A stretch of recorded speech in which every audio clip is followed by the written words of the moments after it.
Hello and welcome to Almost 30 Podcast. Hey, everybody. Welcome to the show. It's Lindsay and my best friend, Krista. We're coming to you live from New York. We're so glad you're here.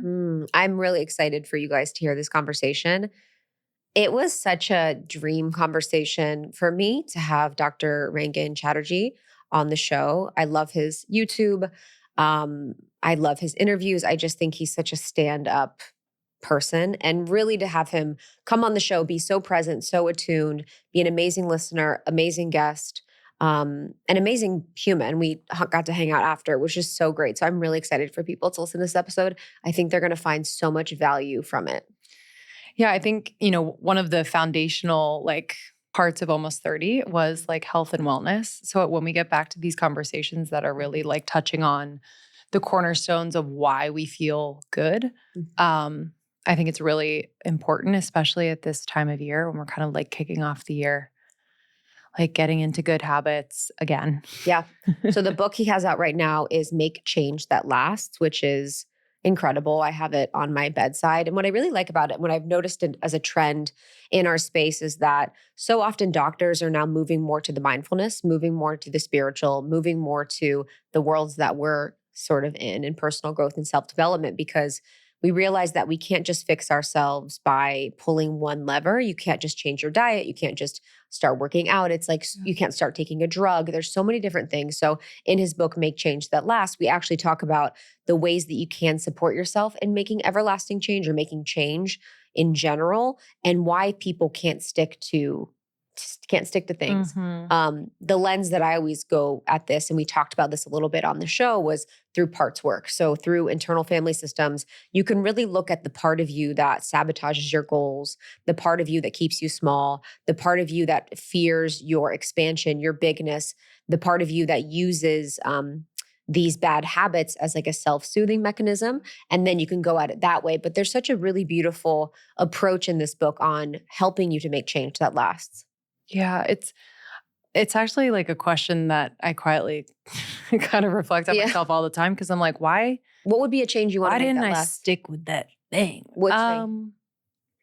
I think for me, I've really, quote, fallen off my spiritual practices. Mm-hmm. What I really know to be true is that this season of my life is incredibly spiritual. It just doesn't look like it used to, right? So I'm not meditating for 20 minutes a day. I'm not all that whole morning routine I had, that hour and a half of just, journaling and soul whatever, isn't really there anymore. And so it's been really important for me to kind of reframe what that looks like now, and that it's just as powerful. I think for me, some changes that I would want to make in the new year that I would love to stick to, so I'm excited to listen to this episode, are around just my financial planning. I feel I don't think many months or years down the line when it comes to my finances. I feel I haven't, it's not that I haven't had to, I just haven't. And so I'm not used to it. I also think though, babe, a lot of normal people are making 80K a year, and then the next year they make 90, and the next year they make 100. So it's a lot easier to plan when you're that. 100%. Ours is different every year. Up, down, all around. And my whole life has been like that. True. So it's I think part of me is very judgmental of well, your whole life has been like that. So you should kind of have a bit of a strategy even when it's up and down. But I'm not really after a number. I think what I'm after is just kind of a self-trust when it comes to that. Just a very ingrained change, an ingrained habit. Yeah. And then I think also even just coming back to, I eat very healthy, but I think coming back to being in my body, moving, having a consistent workout routine. Again, the tiredness just kind of gets me. So I'm how can I even make that consistent? Yeah. But as simple as it is, it's that one thing could have just an incredible effect on everything else that I do. Yeah, that's a good one. Yeah, I think for me, when I'm thinking about changes I want to make, I think I'm living my life at a 7. I think I'm pretty good with things, pretty good with whatever, but it's a 7. It definitely could be better. Sure. I could be so much more dialed, focused at work. I could be so much more dialed with saying no, with prioritizing things in my life. I could be so much more dialed with how I plan for the future. Yeah. I think there's just like a dialing that I've been talking about that I need to do where it's like I'm not eating bad, but there's always room for opportunity. Sure. And I don't want to be insane, but I think I could take it to the next level next year and see what would happen or where that would take me if I like really saw what's possible through those habits. Yeah. What did, I'm curious about like just the human condition of like being comfortable in a habit and having that be so hard to change. 100%. I think for a lot of people, their bad habits, and we talked about this in the interview, are coping mechanisms. And if we go to the extreme of addictions like drinking, gambling, shopping, our phones, overeating, binging, those are coping mechanisms from trauma or from experiences in our life that required us to disassociate, leave our bodies, find soothing outside of us, find entertainment outside of us, whatever. So that requires you to be aware of and acknowledge what needs to be healed before you can reach and kind of make a change that lasts. So changes are not always just by grinning and bearing it and just, I'm going to do this thing. Like even for me, if I was to think about, okay, why are you at a 7? What's the truth of that? If you were to, because if I was to just like grin and bear it and be like, all right, we're going to eat perfect and we're going to do all these things. Like that's not going to last. Right. Because I'm not doing it from a place of love. And also it's like, what is the reason for me going at this level? So I'd say for my eating, I eat pretty well. I would say I definitely could nourish myself more. I don't take the time to nourish myself as much as possible. I eat a lot of food, but it's not like I'm sitting down and cooking. I'm just like picking something up or whatever. And so why am I doing that? Do I believe I'm worthy of nourishment? Do I believe that my work is more important than nourishing my body? Do I believe that doing things with my friends and appeasing other people is more worth it than taking time for myself? So with each habit, it's like peeling back the onion of like, why am I doing what I'm doing? And like, how is it serving me in a way that helps? For me, it's serving me where I'm, having more time to work, which I think helps me. But there's also like this dysfunction of it that I think if people can get clear about, it's so much easier to make a change that lasts. Yes. Yes. And I think there's a part of me that's like, sometimes, depending on what it is a little afraid of the up level because then I'm going to have to stay there. You know what I mean? Stay in the up level. That's true. Yeah. It's like, but that's been our whole lives, right? Yeah. Like where it becomes the new normal. It becomes what you do so naturally. Yeah. But I think it's that like tipping point that feels really scary. And it's really not scary. It's just that, I'm going to have to keep showing up consistently for this thing. Or, what if I let myself down? What if I fail at this? Or I think that's my thing that I just kind of have to look at where I almost expect myself not to be consistent or follow through with certain things. Totally. Yeah.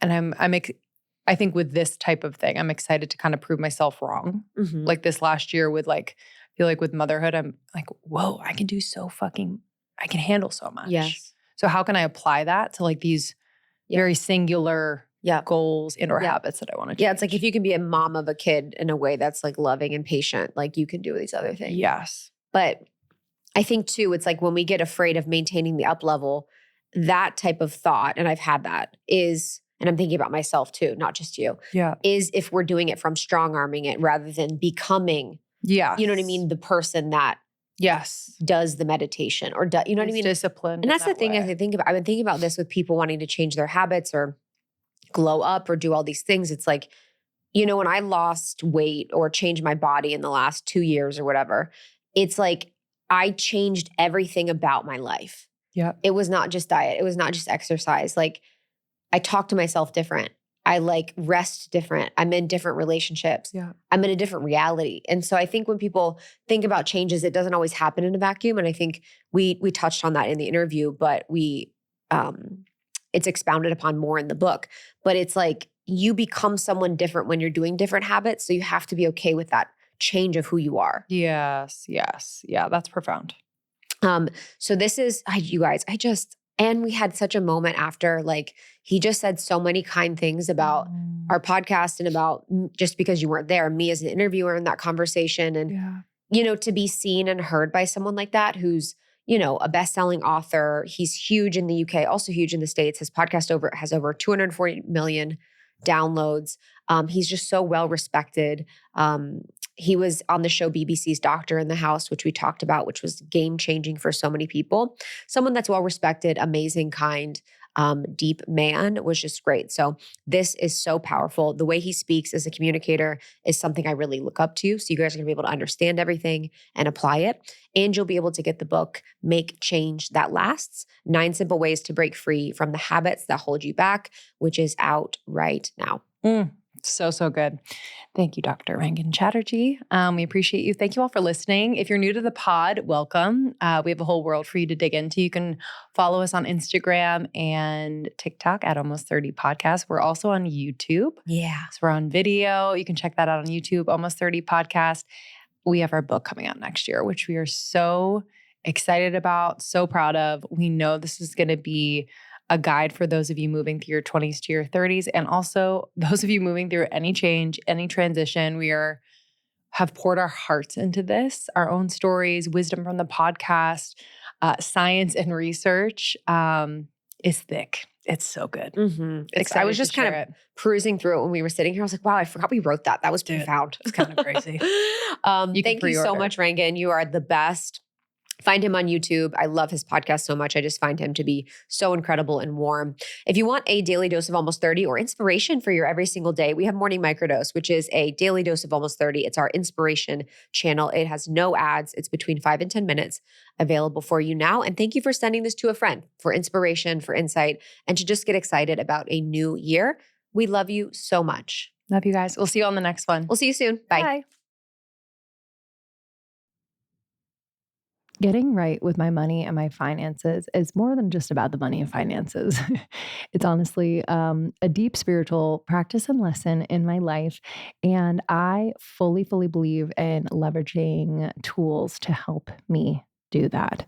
And especially when we're kicking off a new year, like the more support, the better. Honestly, this episode is brought to you by Acorns, and I have been blown away. I've been blown away by just how easy it is to start automatically saving and investing so your money has a chance to grow for me, for my kids, for my retirement. And I don't need to be an expert. Right? I don't need to be like well versed in investing in stocks. Acorns will recommend a diversified portfolio that fits me and my money goals.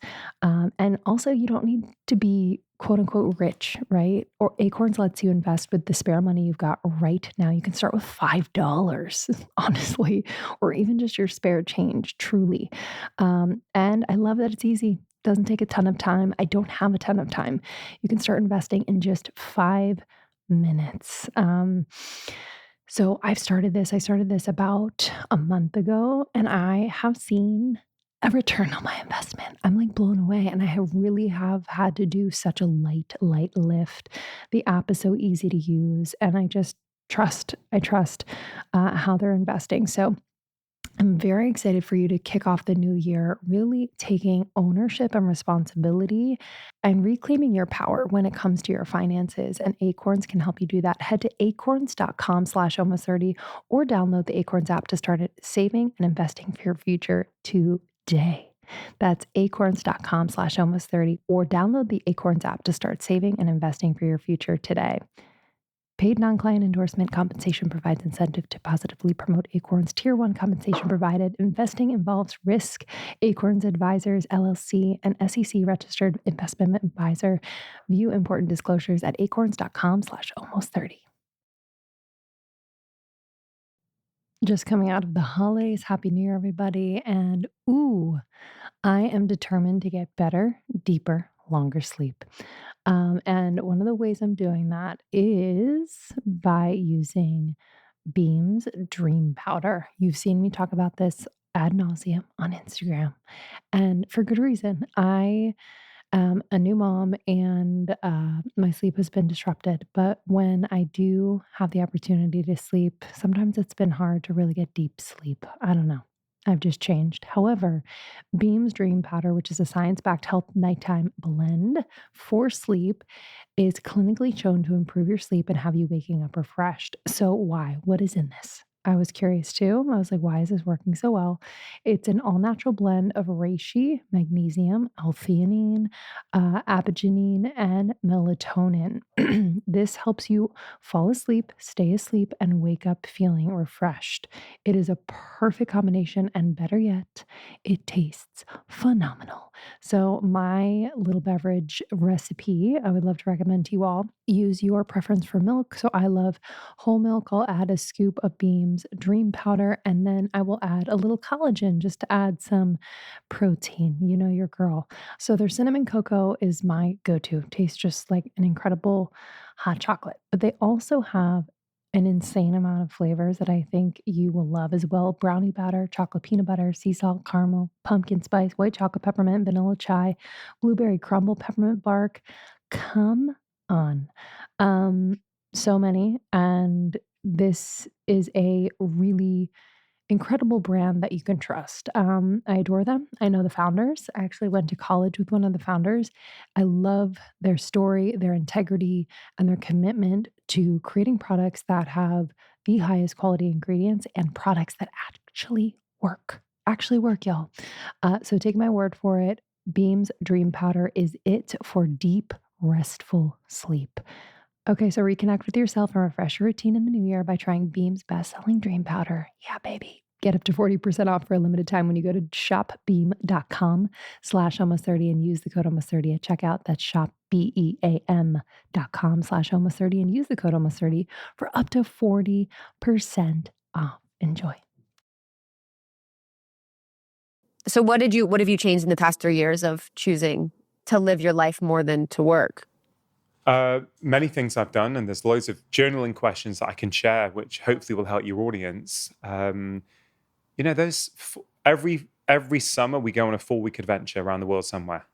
So this year we went to Kenya for 4 weeks. I delete all the social media apps off my phone. I barely check email. And my wife, me, the kids, we literally have the best time. And I come back completely recharged. Now, I also appreciate not everyone can do that. Right. And so I acknowledge my privilege there. But also I saw my dad work himself to death.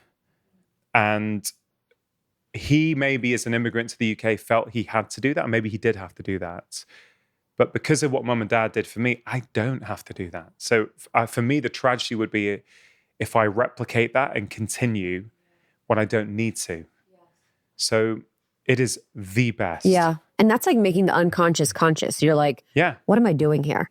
Like, Why? Yeah. What, like, it gets to a point where, look, like you, I've had so much success in society by societal metrics, Sunday Times bestsellers, Talk that talk. Yeah, we can talk about that on the show. Yeah. So we'll save it for the show if you want, but I've had it all and it still didn't make me happy. I'm like, oh, it doesn't fix the internal stuff. You have to go there and fix it yourself. For sure. But you know what's so, and why is it that we all know that tried and true story, but we all want to figure that out ourselves? Because everyone could hear, and we're going, everyone could hear you say that and they're like, sounds great. I want to figure it out for myself. So everyone could be like, to hear you say that, be like, sure, you have all the success and then you realized it wasn't what made you happy. That's the tried and true story that we've all heard. But we could hear it from someone that's successful. And what is it that's stopping us from believing that? Because people still burn themselves out, push to the limit. Who knows? Yeah. I think that's the $1 million question. Can we actually learn these truths without going through it? I'd like to believe that we can. And I think some people can. But I think also some people kind of have to go through it and learn it for themselves. That's probably the hardest thing I find as a parent, is this idea that I've learned the most powerful lessons in my life from adversity. But obviously, as a parent, I don't want my kids to go through adversity. But at the same time, I know that the adversity has taught me so much and made me the person who I am today. With parenting, how do you balance that? Do you watch and say, this is an adversity, that's okay? How are you in relationship to giving your kids like exposure to adversity because you know it's going to help them? So I don't know if this is unusual, but my wife and I, we spend a lot of time chatting with our kids, right? So at the breakfast bar or over dinner, we talk about all these things. When I have a podcast guest come into my studio, which is in my house, I'm talking to my children, even when they were like 7 or 8, about who the guest is. And they said, Daddy, who are you going to talk to? What are you going to talk about? So I'd bring up the ideas with them and see what they had to say.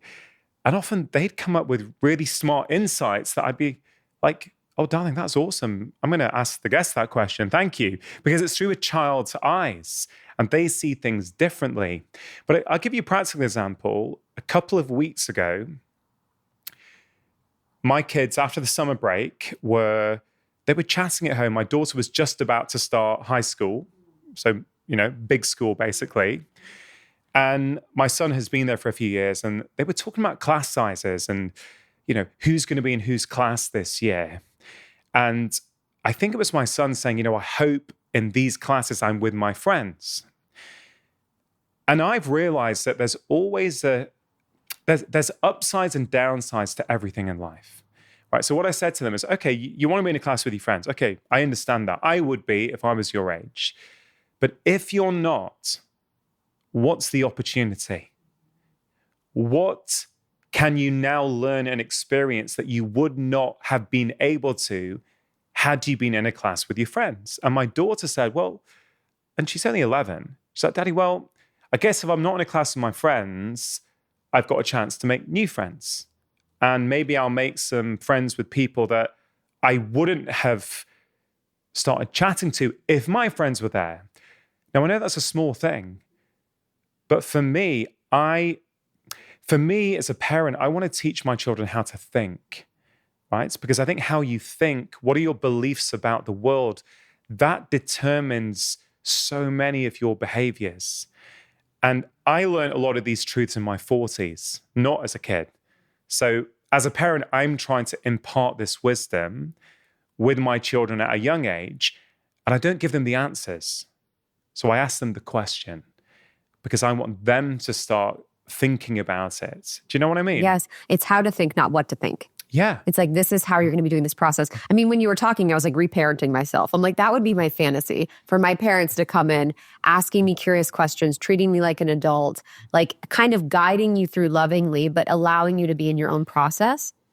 On the adversity piece, I think so many of us avoid adversity. Mm-hmm. When we're in adversity, we don't want to be there.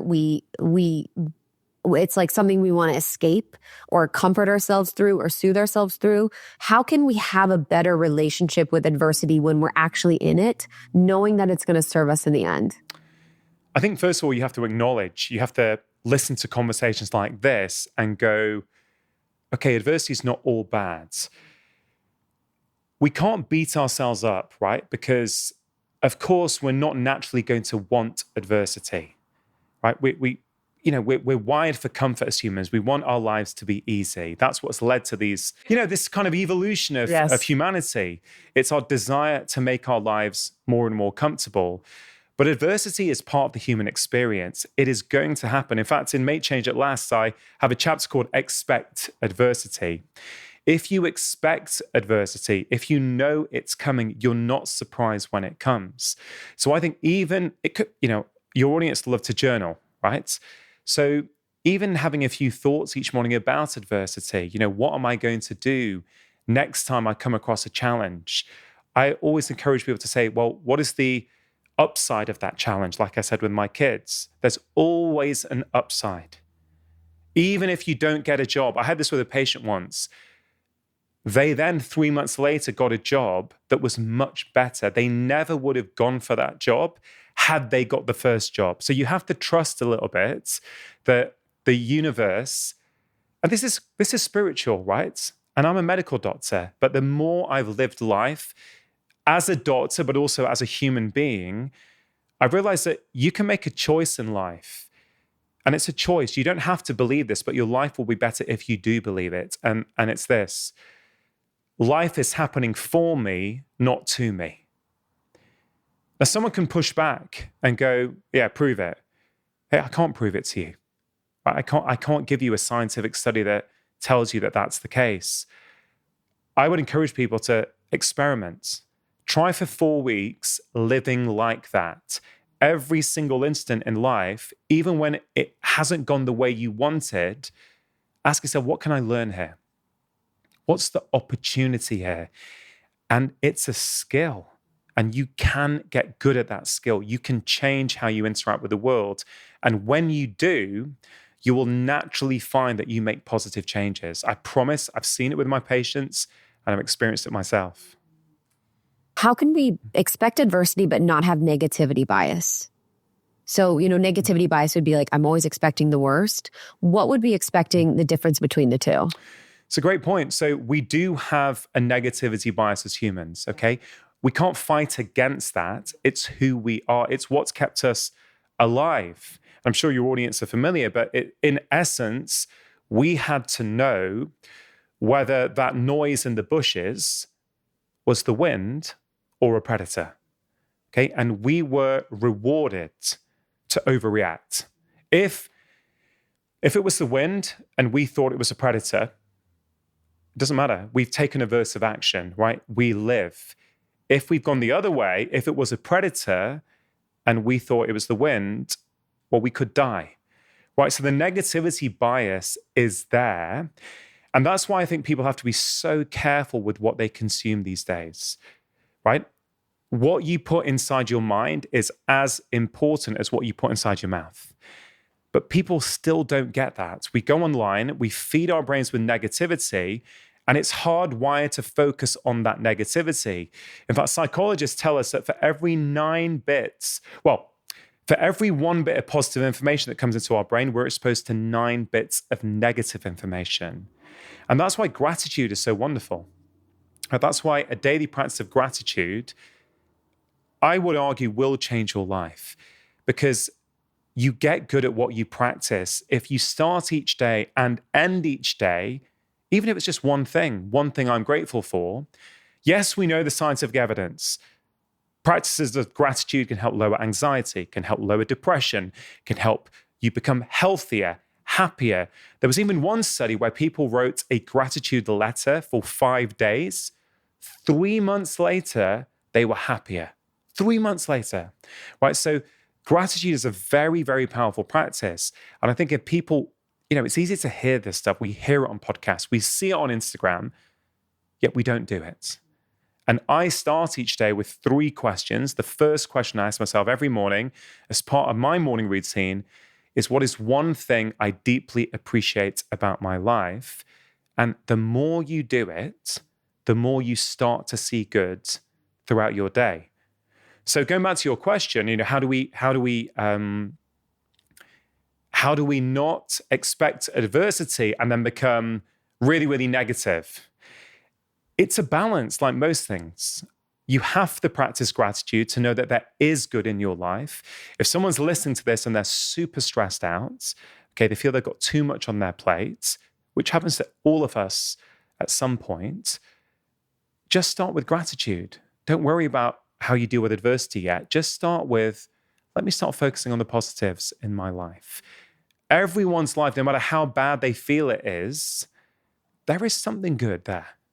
Whether it's the sun that's shining, here in California, whether it's the fact that they can afford a roof over their head when many people around the world can't.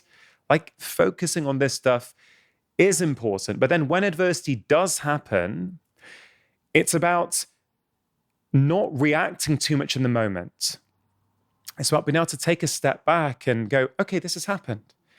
Is it in my control or not? If it's not in your control, you can train yourself to not give it much thought. You're wasting your time and energy when you're trying to get stressed about things that you cannot control. I used to be that person.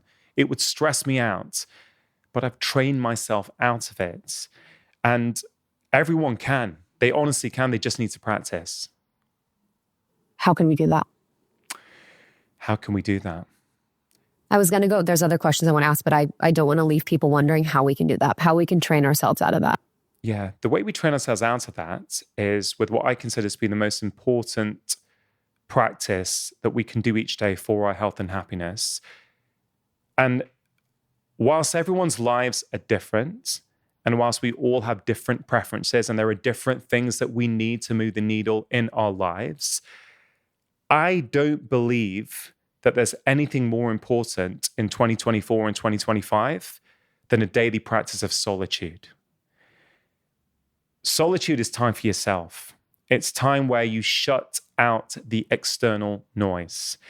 It can be meditation. It can be breath work. It can be journaling. It can be a walk around the block. It can be having your morning coffee in your kitchen and not looking at Instagram or email at the same time. Too much of our lives is spent consuming information from the outside. There's a barrage of noise. We get up, we look at our phones, there's email, there's Instagram, there's negative news headlines, and that goes on all day, often when we're in bed at night as well. And it's a big problem because it means that we're never taking any time to listen to ourselves. You're never going to have a healthy relationship with adversity if you don't know yourself.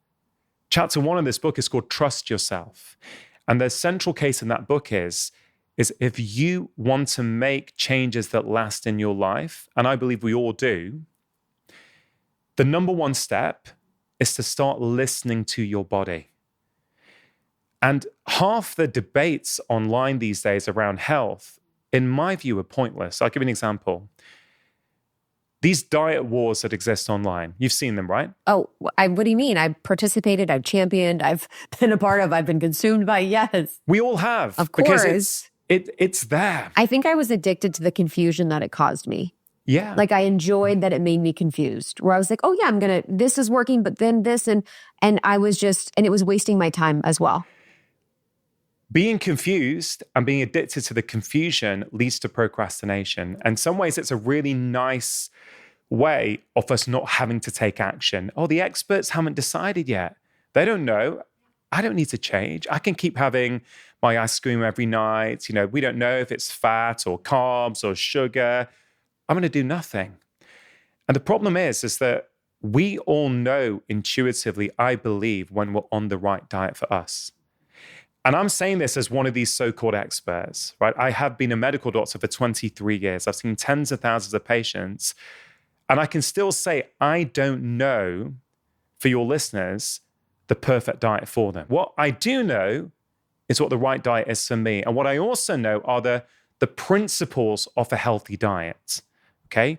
The principles are, yes, as little ultra-processed food as you can manage, more whole foods, sure. That's a great principle for us all to apply. Having 12 hours in every 24 hours, ideally when we're not consuming, hopefully we're sleeping for 8 of those hours, is a great principle that for most people works really, really well. But I have seen patients thrive on a vegan diet. I've seen some patients actually not do so well. I've seen some patients thrive on a low-carb diet. I've seen some patients thrive on a paleo diet. So 23 years of clinical practice has shown me there is no one perfect diet for everyone. So I'm not saying ignore external experts like me or the other amazing experts you have on your podcast. I'm saying listen to them, but then put it through your own filter. I would have on my podcast, and I still do, I'll have a credentialed expert saying this diet is really good and I've seen real benefits with this diet. And they present evidence to support their view. 1 month later, I'll have a different expert, again, well-credentialed, arguing for a slightly different diet and will present research to support their belief system. And then I would get messages on Instagram. You're telling me this, now you're telling me this. Yeah. Uh-huh. And I try and be very nuanced on my podcast because I actually genuinely, from my heart, I want to help people find the right approach for them. That's why I became a doctor. That's why I'm a podcaster and an author, is to help people. And what I say is, instead of asking, because what they would say to me is, Dr. Chatterjee, I'm really confused now. This expert said diet A was better. This expert said diet B was better. I don't know which expert to trust. But I think that's the wrong question. The question shouldn't be, which expert should I trust? The question should be, why do I no longer trust myself? We've given up our inner expertise to external experts. No one out there knows the best approach for you. So I say, if you've heard two people that you like talk about the benefits of two completely different diets, but they both make sense to you, do you know what I recommend? Try them both. For 4 weeks, try one diet and pay attention to how you feel. What is your energy like? What is your sleep like? How is your gut? How is your bloating? How's your vitality? And then try the other one for 4 weeks and ask yourself those same questions. You will know which one suits you best. And I know it sounds so obvious, but I think all this health information out there, of which I'm a part of, I think has been very helpful for humanity. I really do. But at the same time, I think there's been a dark side, which is that we no longer trust ourselves anymore. I mean, when I talk to some nutrition experts on my show, I said, maybe half the problem is that we even need nutrition experts. In the olden days, how do we learn about nutrition? Well, from our parents, from our grandparents. We'd eat what they'd been eating for thousands of years, right? We'd have the family meals. But I get it, because the food supply is so toxic now and our food environment is so toxic, we need the advice because the society is sick. But the central case for this book, and really what I'm trying to say to everyone is, look, you know the best approach for you. Use experts like me, for example, to help guide you, but then you need to become your own expert. And the way you do that is with a daily practice of solitude. Did that make sense? 100% made sense. I love that you brought it back to like the how, because it is, for a lot of people, they have been so inundated with giving their power away with people on social media that they actually, they can find the voice, but it takes a while. It's kind of filtering and sussing and sorting and having self-doubt that they don't know the answers of the truth. But what I found so interesting, and you talking about health, you've been in this space for so long. What has been your journey like, being someone that was a medical doctor and now really seeing the larger spiritual elements and patterns that are really going on with people outside of just what we're eating? Like, what was your journey like into the more spiritual realm? I think I've had quite an unusual career. Okay, so I qualified from Edinburgh Medical School in 2001. And like all doctors, I thought I was leaving medical school with all the tools I needed to help people get better. And then you go out into the world of practice, and I realized that wasn't the case. I realized that a lot of the time we just put sticking plasters on people's symptoms and give them medication for their symptoms without helping them get to the root cause of their problems. And it's easy now with hindsight to look back, but in my 20s, I don't know, I just felt a discontentment, but I didn't know what it was. And there were a couple of key moments in my life and my career which changed things for me. One of them was in 2010 when my son was 6 months old. And my wife had been breastfeeding him for 6 months, and we went on holiday to France just after Christmas. And basically, he nearly died. We were staying in my friend's chalet. No one was there yet. It was just my wife, me, and my son. And for some reason, my wife didn't want to put him down to sleep. Call it maternal intuition, if you will. So on the sofa in the living room, she kept him with her. And I was just washing up in the kitchen. And he had been sort of a bit sniffly all day, had a bit of a cough. And then at some point, she shouted out to me, Rangan, he's not moving. So I ran over to the kitchen. His arms had gone back. His body was as stiff as a board, and he wasn't responding. My initial thought was that maybe he's choking on phlegm because he'd been a bit chesty all day. I picked him up. I turned him over. I started slapping his back to clear his airway. Nothing was happening. My wife said, hey, babe, we just need to get to the hospital. We rushed to the car. We were in a ski resort in Chamonix in France. I nearly turned the car over on the way to the ER because it had just snowed and it was slippy. We get there. The doctors, you could see, were really worried because it is not uncommon for children to have convulsions, but the common ones are what we call febrile convulsions. There's a fever. That's what causes the convulsion.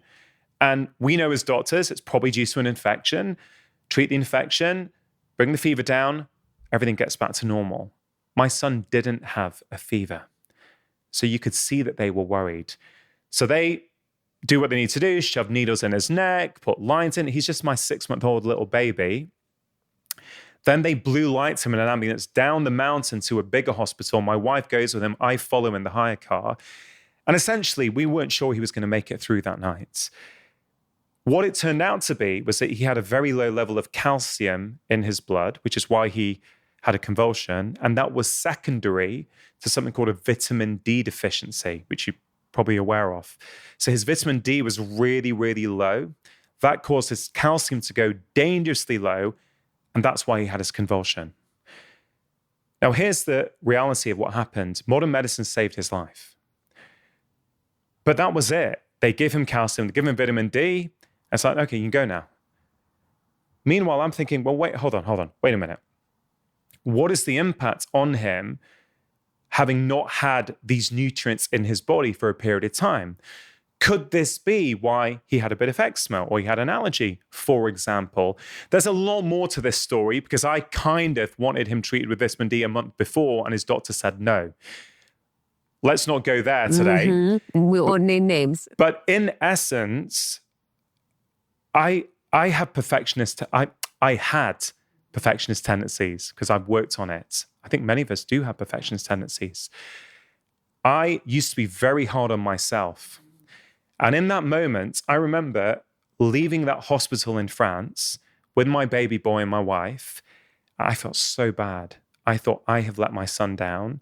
He has nearly died from a preventable vitamin deficiency. And I, with all my fancy qualifications, was unable to do anything about it. I was at one of Europe's most prestigious medical schools. I've done my specialist exams, my general practice exams. I have a BSc honors degree in immunology. I'm a professor at Chester Medical School. With all of this expertise, I still wasn't able to help my son, and I felt so guilty. So as I left that hospital that day, I made myself a vow. I'm going to get my son back to full health as if this had never happened. And so I became obsessed. This was back in 2010. I spent 3 or 4 hours studying every day. I was reading about vitamin D, the gut microbiome, hormones, skin problems, the immune system. I traveled the world in my vacation time to go on conferences and learn. And I would learn all of these tools that we weren't taught at medical school. I would apply those principles on my son. He's now a thriving 14-year-old healthy individual. He's fantastic. I would apply the same principles on my entire family. We're feeling better than we've ever felt before. I start applying those same principles with my patients. They're getting more well than I've ever seen before, and I'm not using anywhere near the same amount of medication. And it really transformed how I practice medicine. Now, there's other things that happened in my career, but that was one of the key moments. That led in 2015 to me having my own primetime documentary series on BBC One television, which went out to 70 countries. There was 2 seasons of that show. There's some of them on YouTube still. It was called Doctor in the House. And basically, I went to live alongside families for 4 to 6 weeks. They were all unwell. They'd all been under doctors and specialists and were on medication, but they still were struggling. So I go in with TV cameras for 4 to 6 weeks, and it's still probably one of the proudest things I've done in my career. I helped a lady reverse her type 2 diabetes in 30 days. A lady with panic attacks, reduced them by 80% in 6 weeks. A lady with severe menopausal symptoms who did not want to take hormones, I helped to almost eliminate them completely in just 6 weeks. A lady with fibromyalgia pains who was on 20 different medications, I helped her become pain-free in 6 weeks. And I did this all with nutrition, lifestyle, and mindset. I don't think that show has ever been replicated anywhere in the world. I was able to show the British public, 5 million people a week, and many more around the world, that these symptoms that we're struggling with are a natural consequence of the way that we're living our lives. 80 to 90% of what we see as doctors is in some way related to our collective modern lifestyles. That's not me putting blame on people. But medication is not going to be the answer for everyone. I'm not anti-medication, right? But I'm saying we often overuse it and we don't tell our patients that this is not getting to the root cause. This is just helping you with your symptoms. But that experience filming Doctor in the House is really quite unique. Even if a doctor gets more than 10 or 15 minutes, let's say they get an hour with their patient, which is very rare, right? But let's say they do, you're still not going to see what I saw going into people's houses. You asked me, where does this kind of spiritual side to me come from? I think part of it is my upbringing. You know, my mum and dad are Indian. Okay, we grow up with the concept that food is medicine, that your life is medicine. When I was a kid, if I had a cold, my mum would put extra turmeric in our food, give me grated ginger and honey to help me with my throat. The kind of things that Western medicine has sort of poo-pooed for many years. Whereas now I'm here in California, there's turmeric shots everywhere. We know the evidence on turmeric being anti-inflammatory, for example, right? So my background definitely influences me. But I kind of feel that experience on Doctor in the House, I would be in patients' houses and I thought, wow, they're coming in with these symptoms. But look at how the husband and wife talk to each other in the evening. Look at the conflict in the relationship. I got to see how every single aspect of our life contributes to our physical health. So when a patient comes in saying they can't sleep, that may not be a sleep problem. That might be a stress problem. That might be a relationship problem. So I have, I think, a rather unique view in the sense that I'm always with my patients trying to understand them in the context of their lives. Health is not just health. Health is also happiness. Health is also your relationship. So I've always had this rather holistic view. And I think my son's illness, my experience on Doctor in the House, and my Indian background, I think all contribute. Does that kind of make sense? No, that's incredible. I was just thinking when you thought, I was like, you're such a beautiful speaker in general, and just the way you summarize and make it so clear. You know, something that was coming up for me around perfectionism that I wanted to double click on because I think it's so big. I know you're a recovering perfectionist. I think I still am in my process of it. I think I'm such a perfectionist. I don't want to say I'm a perfectionist because I'm not perfect. So it's like I kind of limit myself. A lot of the women of our community are perfectionists, very much so. They're rewarded for their perfectionism. Would you say that, two questions that won't be too hard to answer together, but would you say perfectionism is led by fear, or where does perfectionism come from? And how does perfectionism manifest in people's lives?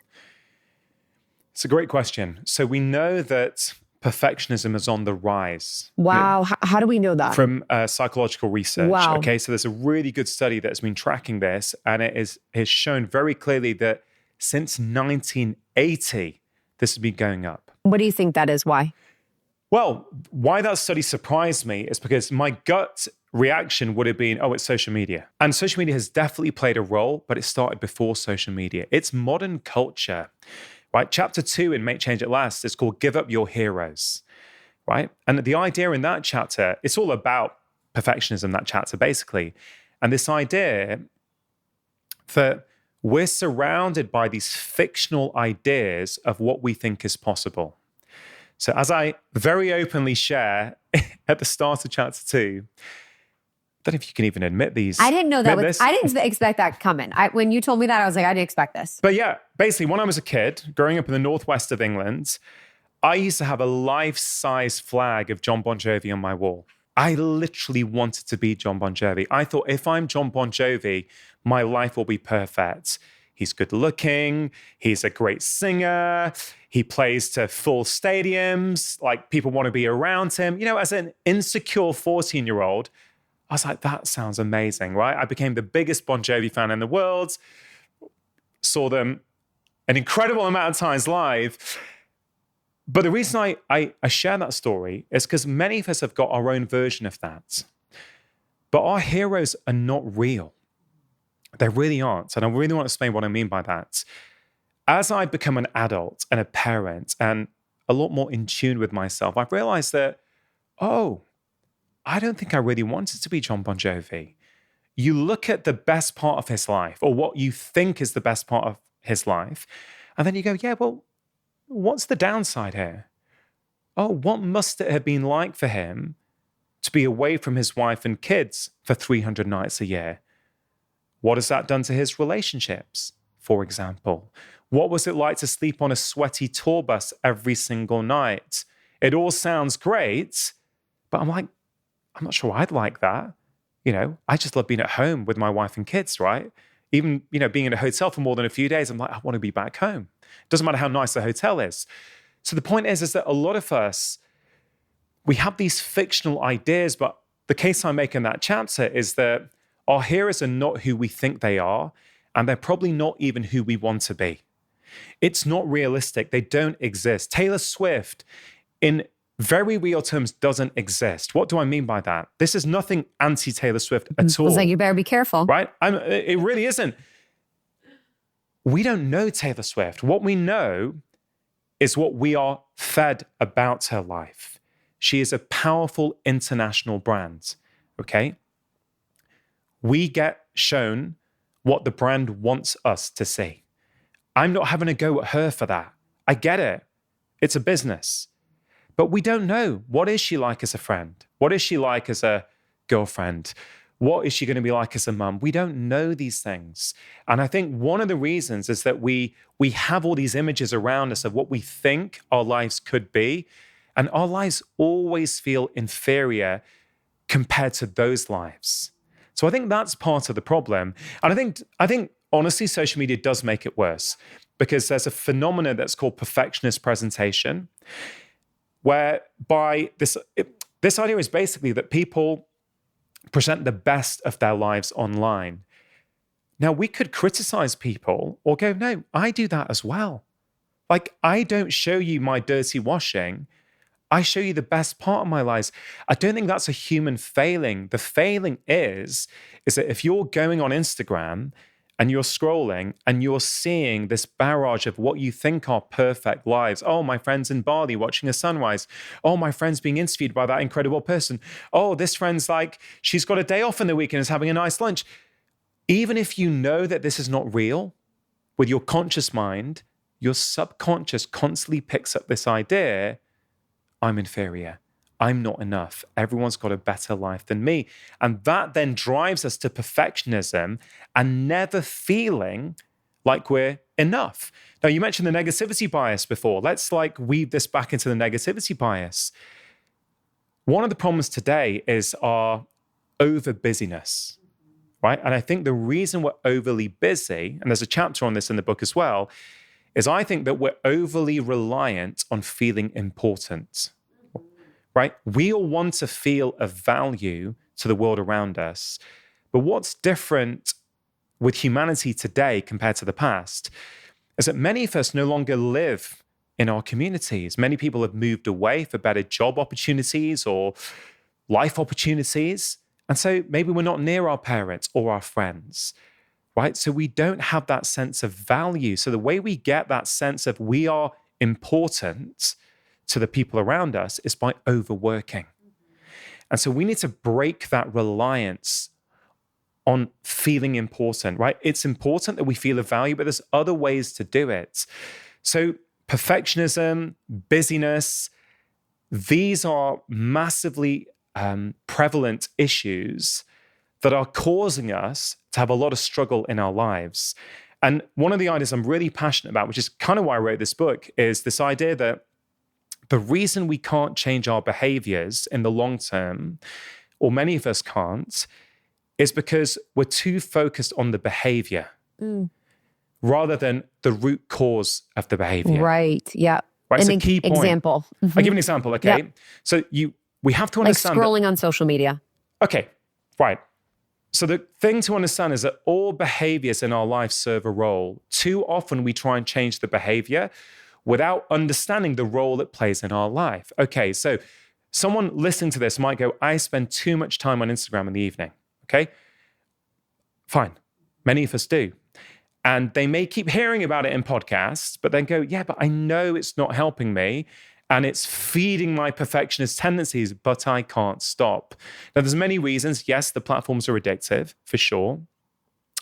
But next time that person sits on the sofa and is about to start scrolling, or let's call it sugar, or have a sip of alcohol if they're trying to reduce those things, I have this exercise called the 3 Fs, right? Which maybe will be helpful for people.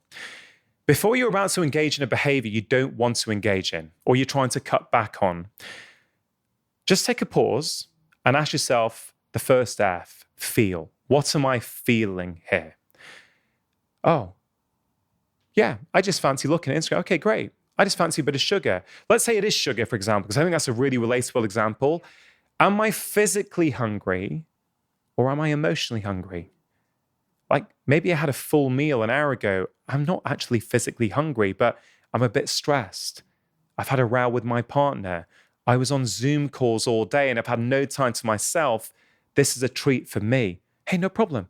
Go ahead and have it. Have your scroll, have your ice cream, but at least you've asked yourself the first F. The next time it happens, do the first F again, but then go to the second F. So the first F is, what am I feeling? The second F is, how does this behavior feed the feeling? Oh, I'm stressed. Ice cream helps me feel less stressed. Okay, great. Now you're understanding why you've gone to the ice cream. Oh, you've had a row with your partner, or you've been stuck at home by yourself all day and you haven't seen another human being because you've been stuck at the laptop. Oh, that's why you want to go on Instagram. You want to connect. You have a desire for connection. Okay, go ahead and do it. But now you're really understanding the role that behavior plays. Then the next time it happens, do the first 2 Fs, but then go to the third F. Remember the first F, what am I feeling? Second F, how does this behavior feed the feeling? Third F, now that I know the feeling, now that I know how this behavior feeds the feeling, the third F is find. Can I find an alternative behavior to feed that feeling? So that could be, I'm feeling quite lonely today. I haven't seen my friends, my boyfriend's out of town, or whatever it might be. And so I'm going to spend 3 hours on the sofa on Instagram, right? Because I feel lonely. Oh, well, how else could you nourish yourself? Well, you could phone your friends. You could phone your parents if you haven't spoken to them for a while. You could run yourself a bath and nourish yourself in that way. There's other ways of feeding that feeling. You know, if you're stressed out and you've been stuck on Zoom calls all day, instead of having half a tub of ice cream, if you like yoga, for example, you could pull up YouTube and do a 10-minute yoga sequence. You have to manage that feeling in some way. There are helpful ways of doing it and there are unhelpful ways of doing it. And that 3F exercise, which I write about, I've been using that with patients for years and they love it. Because even if you just do the first F and you still engage with the behavior afterwards, you know, I'm stressed, but I'm still going to have the ice cream. You've done something very powerful. You've given yourself an awareness of your behavior and why you're doing it. And that awareness is the first step on successful long-term change. Without that awareness, you are never going to change in the long term. This is why every January, people go on 30-day sugar detoxes, 30-day alcohol detoxes, and they do them. But many of them, by the end of February, they're back to where they were before because they did not address the underlying cause behind that behavior. Let me just simplify it a slightly different way because I really want to land this point with your audience. If stress is driving your alcohol intake, right? If it is, then you've got 2 options if you want to change the alcohol intake in the long term. Either you need to reduce the amount of stress in your life, then you'll no longer need the alcohol to manage the stress because the stress won't be there. But often that can be hard for people. The other alternative is you need to find a different behavior to manage the stress. And when you look at it like that, it's quite simple, isn't it? But I think often we don't look at behavior change like that. We just go, oh, I'm drinking too much. I need to stop. I listened to this podcast. It told me what it's doing for my teeth and my liver. More knowledge is not necessarily what we all need. Certainly not more external knowledge. What we need is more inner knowledge, more self-awareness, more insights. Mm-hmm. Beautiful. And what I love most about that is something I learned do you know internal family systems? Do I ever? I've done 2 podcasts with Dick Schwartz, the founder. He's amazing. I've changed my life, IFS. Changed my life. That's like my modality and what I teach Me a too. lot of. And what I loved about what IFS brought into my life was the seeing myself through the lens of love and self-compassion. Exactly. And what you're talking about in the practice, say we're getting rid of sugar, it's like, how can I see this action that I'm taking as an act of self-love to myself? Exactly. How can I see it as something that's actually really beautiful, that I'm trying to soothe myself, I'm trying to give myself love through this action that's dysfunctional? And then that liberated me to not be so looking at it through the lens of I'm doing something wrong, I am bad, there's something wrong with me. And I think when we come from that energy, when we're trying to make any change in our life, it's not going to stick.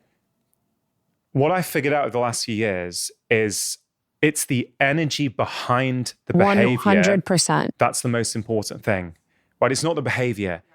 And all behaviors, either at their core, they either come from love or they come from fear. Yes. And the perfectionism's the fear.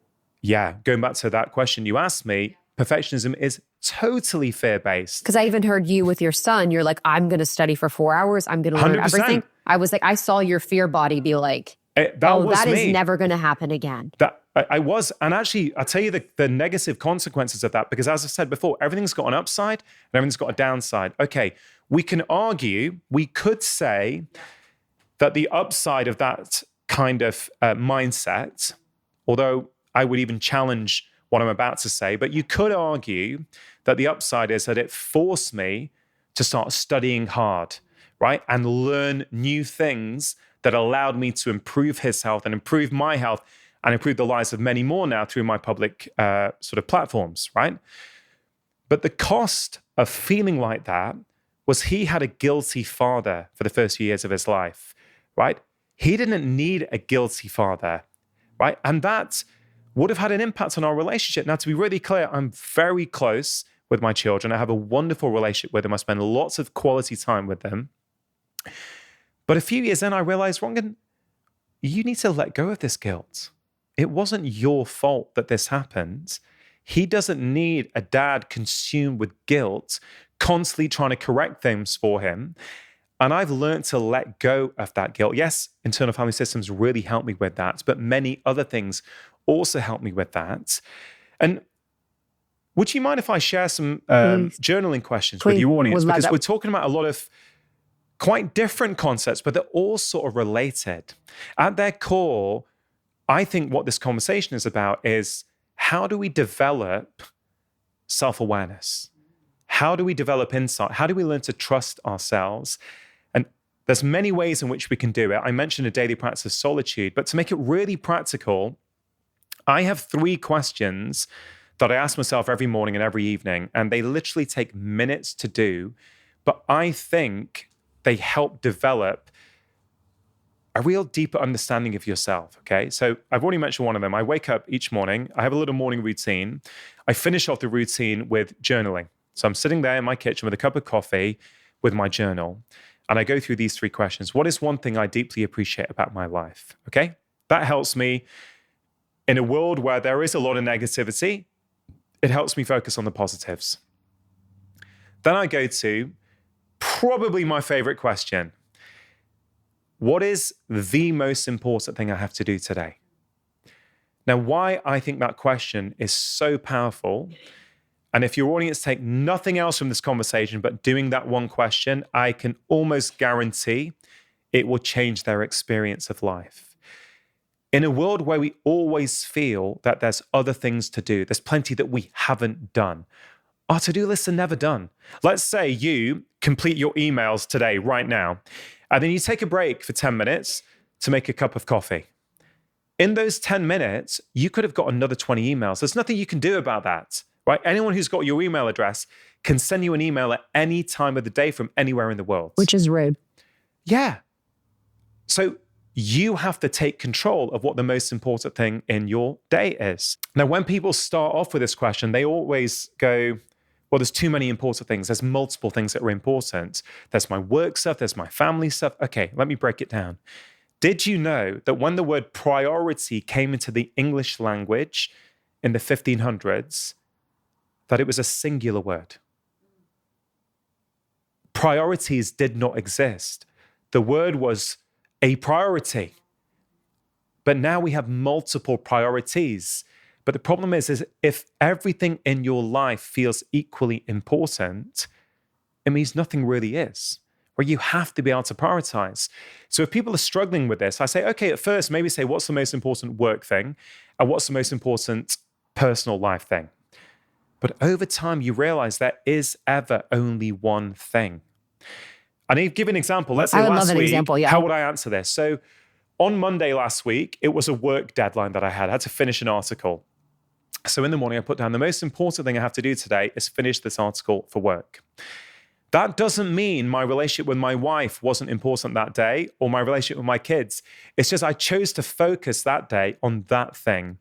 On day 2, I can't remember exactly last week, but I think it was, I haven't seen my wife much for the last few days. She was away with her friends at the weekend. I must make sure once the kids are in bed tonight, we spend a bit of quality time together in the evening. Great. Wednesday, I was working from home on Wednesday. So what did I put down? When the children come home from school at 4 p.m., I need to make sure that I've closed my laptop, put my phone away, so I'm fully present for what they want to tell me, so I can listen and be there for them. The day after, I think I put down, I must go for a 20-minute walk at lunchtime today. Why this question is so powerful is because in a world of infinite priorities, it forces you to make a decision. If you answer that question each morning and you act on the answer, so you say what's most important and you go and do it, it is inconceivable that your life will not change. After 7 days, you will have done 7 important things. After 30 days, you will have done 30 important things. After 365 days, you will have done 365 things. So we have got this negativity bias. We focus, especially if we're perfectionists, on what we haven't done. This shows you what you have done, right? I said this was important. I did it. And therefore, this day counts as a win.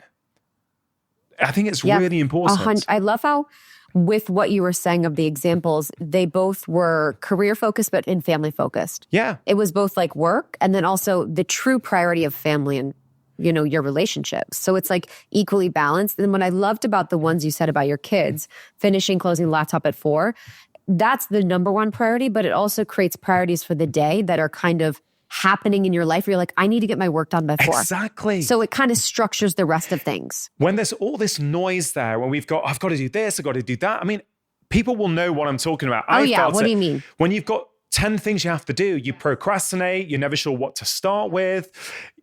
Put down the most important thing. And if people struggle with it initially, that's okay. Don't push the adversity or the discomfort away, right? Lean into that. Go, why are you finding it hard? Okay, don't worry. Practice. Maybe start off with 3 things.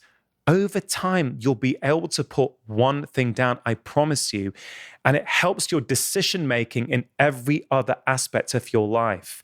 It's such a powerful question. I love that. And I do it every Beautiful. morning. Sorry, please. What would you say?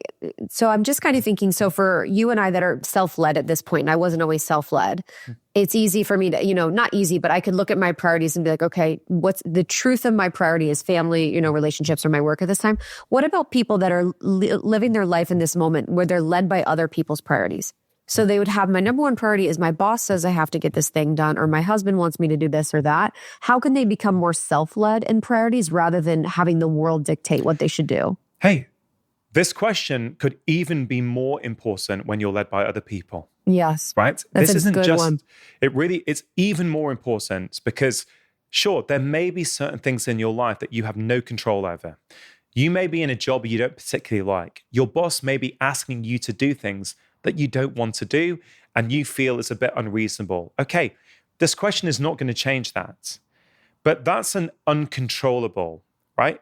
Earlier on in this conversation, we were talking about when we spend time focusing on what we literally cannot influence, and I'm not saying you can't influence your boss, perhaps you can, but let's assume that you can't, you're wasting valuable energy. The more you focus on yourself, the more able you will then be to change your relationship with your boss. If you feel that your life is down to the actions of others and how you feel depends on how other people treat you, you're basically making yourself a victim to life. And I say that with an open heart. Yes, of course. I'm not blaming anyone. Of course. I used to have that mentality. Oh, If same. people treat me well, my life will be, if they don't, it's not my fault. I was like, right? Is everybody good? I'm good. Exactly. But once you learn that you don't have to get the validation from other people to validate yourself, your life will change. So let's use your example, or the example we're talking about. Your husband needs you to do something. The kids need you to do something if you have children. Your boss needs you to do something.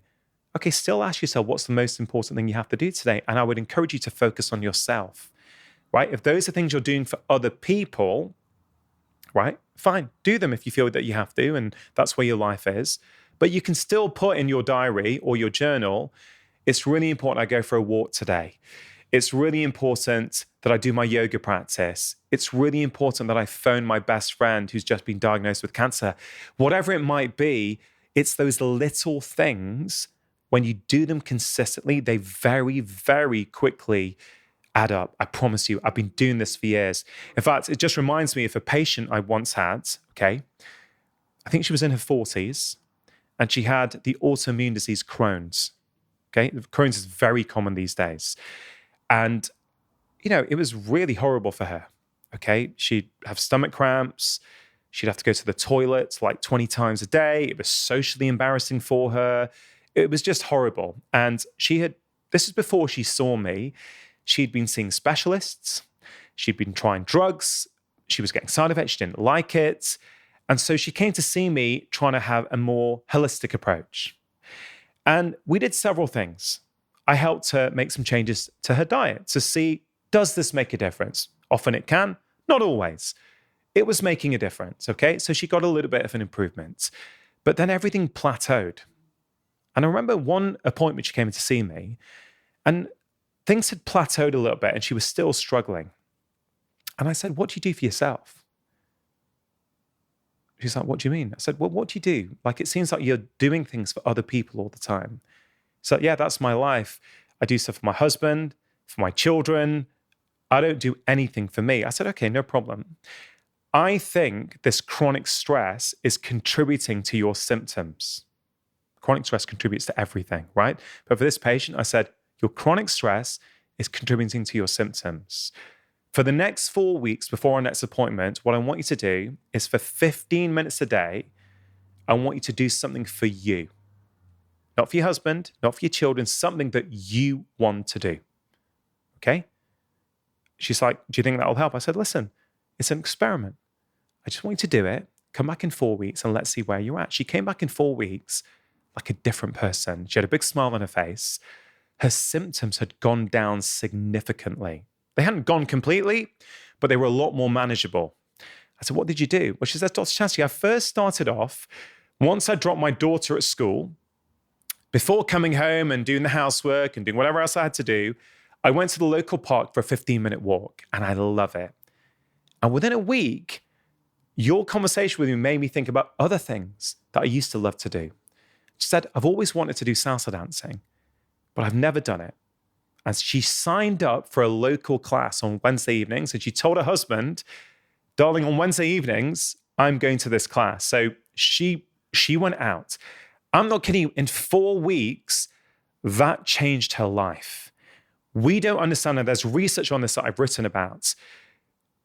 Regularly doing things that you love makes you more resilient to stress. At the same time, being regularly and chronically stressed makes it harder for you to experience pleasure in day-to-day things. Right? It's a vicious cycle. It works both ways. So this is a lady who had a severe autoimmune disease, and simply taking 15 minutes a day for herself reduced her symptoms by over 50%.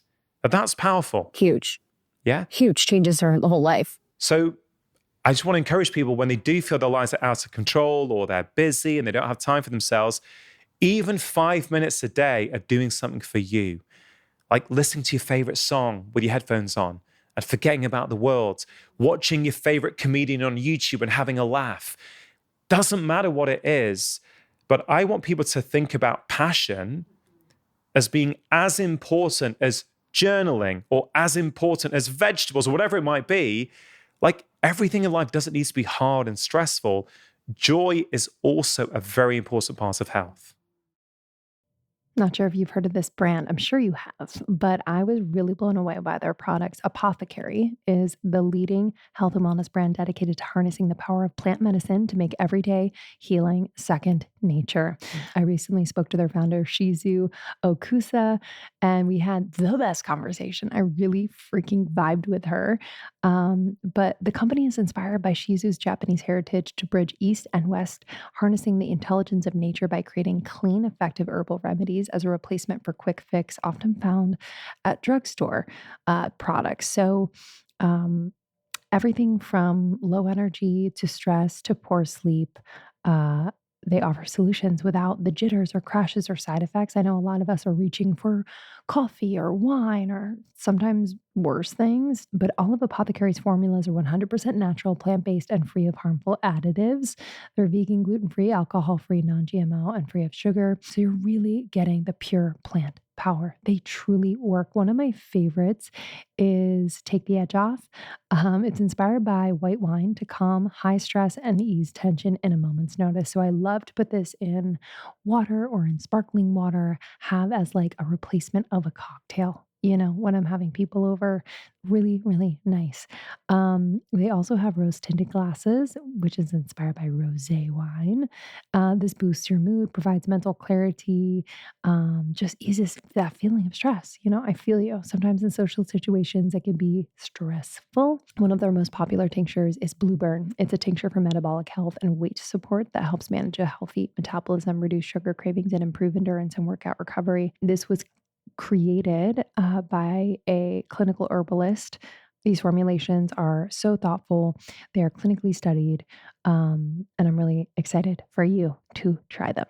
You can put like a full dropper in your mouth. You can put it in a liquid of your choice, whatever you want. Krista and I are obsessed. We bring them with us everywhere. We have them in our purse, LOL, and we know you're going to love them. So get 15% off using the code almost30 at checkout when you go to apothecary.co, apothekary.co.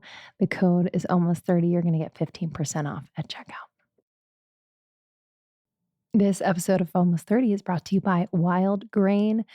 Y'all, I didn't know how good it would be to have bread delivered to your doorstep, those favorite carbs of yours delivered straight to your doorstep in the first Bake from Frozen subscription box. It is artisanal breads, pastries, and pastas. I cannot say enough about Wild Grain. They are fully customizable boxes to your taste and dietary restrictions. I'm in love to have things in my freezer that I can pop in the oven and have incredible, yummy, delicious, healthy bread. Clean bread is like unmatched. They have their classic variety box, which I love, but I have a family member who's gluten free, and I highly, highly recommend it to her. I was like, yo, the gluten free box is incredible. Plus, they also have a plant based box, it's 100% vegan. So, best of all, they take the hassle out of baking since all items bake from frozen in 25 minutes or less with no mess or cleanup. Baking, for me, I would love to be good at it, but I don't like to follow directions. So this is perfect for me. I'm sure you know this, but not all carbs are created equally. Wild Grain has a artisanal process and slow fermentation process. Their ingredients are seasonal, clean, climate friendly. You can freshly bake these at home, as I said. And what's really cool is 4 meals are donated for every new member of Wild Grain. I cannot say enough. So the other night, I had their chocolate chip cookies. So frozen chocolate chip cookies already in like a little shape to put in the oven. My husband died for them. He's really picky. And I was so excited. I was like, yo, this is my new thing. Just having them in the freezer ready to go. You can put one in the oven. You can put all of them in the oven. It's really up to you. And then the other day for breakfast, we had their croissants. Oh boy, so freaking good. And I just love the sourdough products. I'm a, I'm a girly that just likes to have her carbs, but also make sure that it doesn't disrupt like my belly and stuff. I bloat otherwise, so sourdough is it for me. So if you're ready to bring all your favorite carbs right to your doorstep, let's do this. Be sure to check out Wild Grain. You can build your own box of artisanal breads, pastas, and pastries. And for a limited time, Wild Grain is offering our listeners $30 off the first box, plus free croissants in every box. Pretty cool. Go to wildgrain.com/almost30 to start your subscription. You heard me. Free croissants in every box. I know. It's crazy. $30 off your first box when you go to wildgrain.com/almost30. That's wildgrain.com/almost30. Or you can use the promo code almost 30 at checkout. Joy is also productive. It's also important. And I love that our culture is moving towards that. I think so. It's so beautiful that we're finally getting to this place where the joy is productive, the rest is productive, and productive in the way of the word. But it's like we're finally moving to acceptance and seeing things like walking in the park as valuable, seeing things like taking salsa dancing for no reason is valuable. Something that you're talking about within her relationships, her dependence on others, this woman in the example, she's reliant on her husband, her kids to kind of tell her who she is and what she's doing. How do you see codependency and sort of that reliance in relationships playing a role in people's ability to make change in their life that lasts? It's huge. Huge. It's arguably one of the biggest things. Many people struggle with people pleasing, don't they? Yes. Again, a perfectionist in recovery, a people pleaser in recovery, how I would describe myself. And these things really come, as we said before, from fear. They come from insecurity. I explain in the book, again, it's very personal, the stories that I've shared, because I feel ready. I'm not as insecure as I used to be, so I'm okay being judged.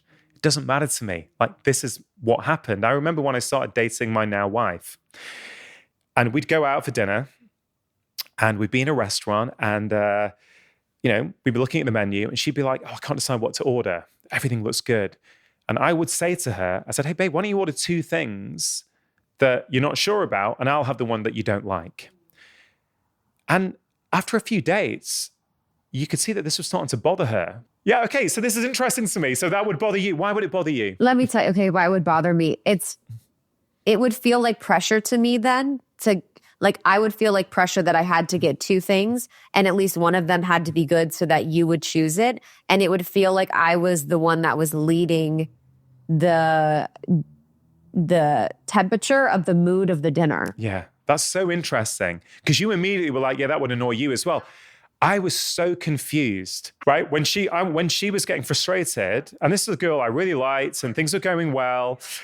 And you're like, I don't want you to do that. You're trying to figure out what to do. Yeah, I was like, I was wired with my upbringing to, and there's many reasons for it, to never put my needs first. It was always about the needs of everyone around me. So I thought I was doing a really nice thing. I'm like, hey, babe, you can't choose. No worries. Take 2. And then I'll have the one you don't want. What frustrated her, I've now found out, is that she wanted a man who knew his own mind, right? That's what she wanted. She didn't want this kind of person who couldn't make a decision. Who was, I know you do this. And the truth is, and some people may push back at that, and there's a lot more to this story than, without going into a 1-hour dissection of our early relationship, there's a lot more to it than that. But in essence, that was my excessive people-pleasing showing up, right? It was me not wanting to validate myself because I wanted her to like me, right? So I was wired to do anything so that people would like me. I was the guy at university, people want to know, which bar do we go to, which restaurant? I don't mind, you go anywhere. Wherever you guys want, no problem. You'd end up somewhere you can't stand, but hey, you didn't make a fuss, right? I've dated so many men like that, not my journey anymore. Yeah, but I'm not like that anymore. And the key point, the empowering point there for people is you can change this.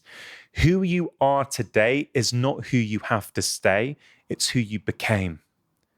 Once you really understand that, your life will start to change. Once you build up the self-awareness of, oh, I have people-pleasing tendencies. Okay, cool. Now that I know that, now that I've given it a name, I can start to do something about it. Remember the 3F exercise. When you don't know that sugar is your way of dealing with stress, you feel powerless to change. Once you know that it's your way of dealing with stress or loneliness or too many Zoom calls or whatever it might be, you've created a slight gap between the stimulus and the response. And in that gap, that's where the magic happens. So now I know I'm a people pleaser. Oh, where else does this show? Oh my God, it shows up at work. It shows up okay, cool. How can I start doing something about that? Well, the solution really is to start understanding how to put in place boundaries. And boundaries is something I didn't even know what that word meant 10 years ago in this context. Honestly, like I grew up in a family and I love my family to bits. We weren't particularly good at boundaries, right?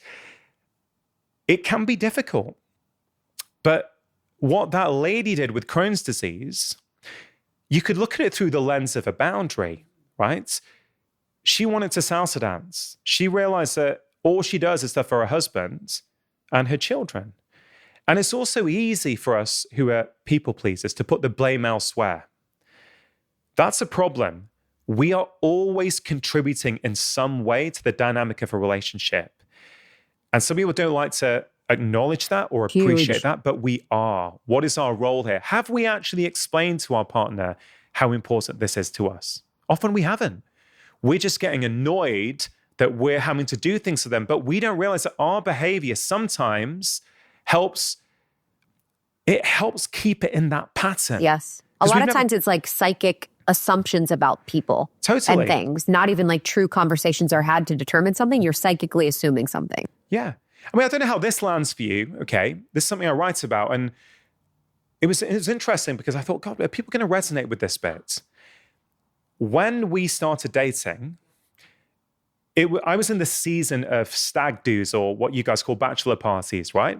So all my friends were at that age, right? And we had lots of bachelor parties. And in the UK, they tend to be in Europe. So you know, 30 years ago, they weren't. There was just one night in the local bar with a few of your close friends. Then somehow the norm became 4-day trips to Eastern Europe. I was talking about this today, how the wedding industry has just, oh my God, it's crazy. Yeah. Now, back then, I remember we just got married and Vid would say to me, now, to be clear, Vid's amazing. And she never had a problem with me spending time with the guys at all. But she would say, these stag do's feel a little bit over the top. 4 days in a foreign city, everyone's drinking, you're in bars, and who knows what else.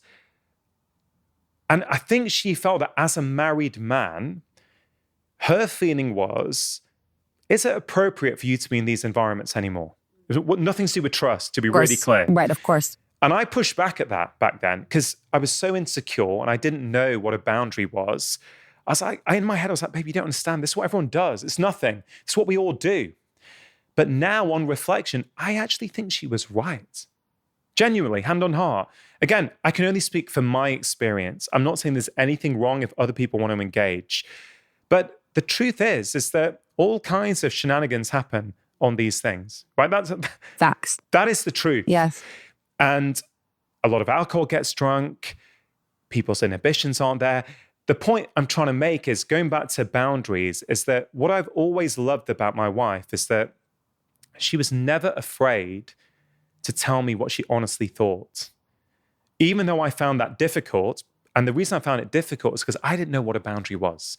So I was like, this is, I really struggle with it, but I now don't. I've learned how to put boundaries in place.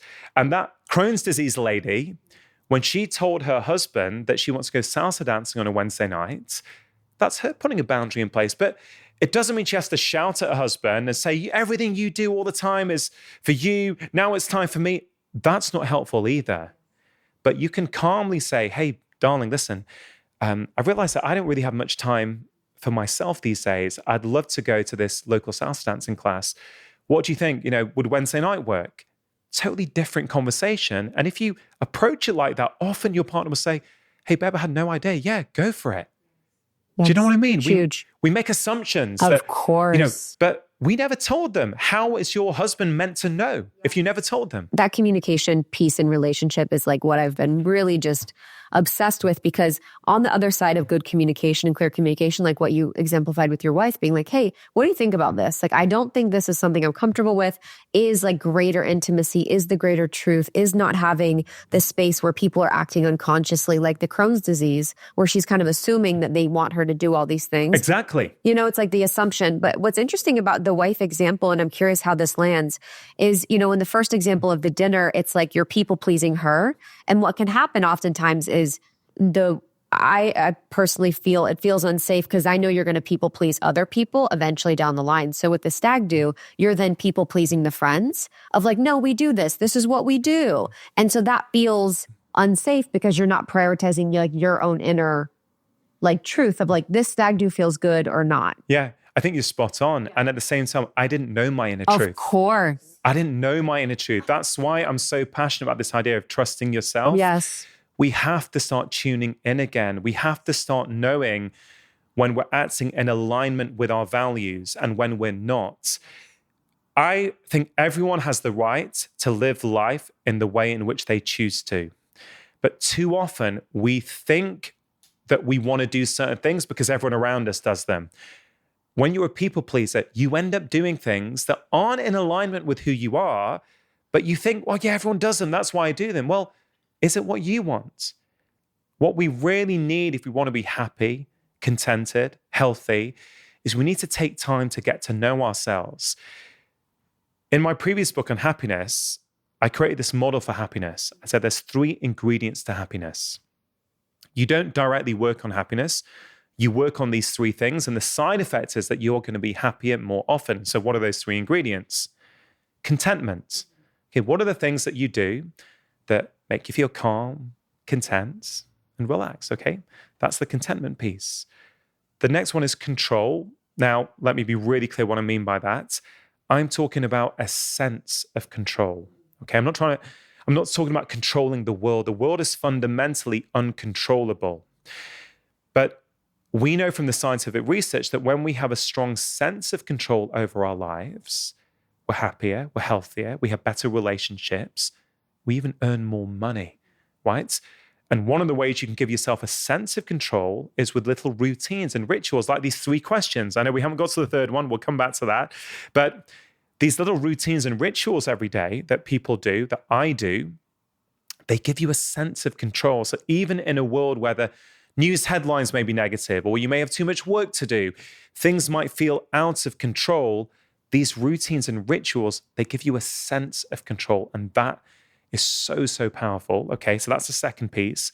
The third ingredient to happiness is alignment. Alignment is basically when your inner values and your external actions start to match up. When the person who you are on the inside and the person who you are on the outside start to become more and more aligned.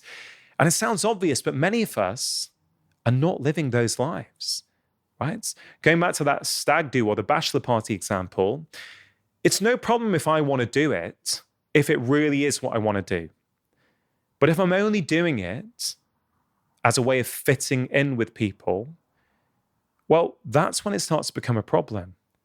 Because if you start to betray yourself in terms of what you want out of life in order to be accepted and validated by others, that is a dangerous road to travel. Because in that void you've created in your inner being, that's the gap in which all your problematic behaviors will come. Your Instagram scrolling, your sugar, your alcohol, pornography, whatever it might be, it comes in that gap. The more aligned you become with your life, I promise you, your behaviors naturally follow. Effortless change is possible once you become more aligned. Now, bringing it back to those 3 questions, why I think starting each day with those 3 questions, or frankly, these are just examples. If people have alternative ones that they like, go for that, right? I'm not saying these are the only questions in life that work. They work for me. I know they work for many of my patients, and many people who follow me online have found them very, very powerful. So to refresh, first one was, what is one thing I deeply appreciate about my life? Second one is, what is the most important thing I have to do today? And then the third question, how I finish off my morning routine is, what quality do I want to showcase to the world today? I think it's a really beautiful question because so much of what we do each day is a repeat of past behaviors, right? We think that who we are, we think, oh, that's who I am. I'm a bit reactive. I'm a bit stressed. This is what I do. Well, hold on a minute. Maybe that's not you. Maybe that's just what you did yesterday and the day before and the day before, and you're just repeating it. We know about 50 or 60%, depending on which research study you look at, of what we do each day is just habit. It's just on autopilot. So this question takes you out of autopilot. And so I love it. I'm sitting there. It's the final part of my morning routine. And I'm thinking, what quality do I want to showcase to the world today? And often it's things like, I want to show the world the quality of patience or compassion, grace, whatever it might be, and what it means by intentionally writing that down and thinking about it. What it means is if later on in the day you're tempted to not behave in alignment with that, look, you may still not, because we're not perfect, we're all trying our best, but let's say at work, something happens, you receive an email from your colleague that you don't like and you're tempted to respond quickly. Know that feeling? Uh-huh. Right? If you've said in the morning, I want to show the world the quality of patience today, you're more likely to take a pause and go, no, you know what? I'm going to be patient today. I'm going to be compassionate today. And here's the magic. If you do that every morning and you try your best to exhibit that quality to the world and showcase it to the world, you will start to change who you are. It will happen. You will barely notice it. And in 2 or 3 weeks, people will notice it around you. Like, what's happened to her? Like, she used to be so stressful and reactive. Oh my God, I want what she's got. And that relates to one of the most common things that people ask me at live events or when they see me in the street. They go, Dr. Chatterjee, I've got your books. I listen to your podcast each week. You've changed my life. I understand how important these things are. And that's wonderful. But my boyfriend won't listen to me. My mother won't listen to me. How do I change them? Oh, gosh, yes. Right? This is so common. So common. And what I've learned after 23 years of clinical practice is that you can't.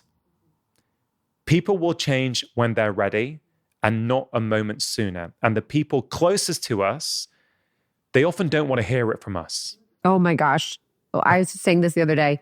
I had someone close to me was like, and someone told me this thing. And I was like, I've been saying that thing to you for months. And then someone else said it and they were like, this is groundbreaking. My wife recently, right? And to put it in context here, I've had a podcast for 7 years. It's the most listened to health show in Europe, right? Lots of people listen to it. I've got multiple Sunday Times bestsellers about health and well-being. And I think maybe a year ago, she said, hey, babe, listen, I think strength training is going to be really important for me at this stage of my life. You know, someone told me, or I heard this on a blog, I'm going to do it.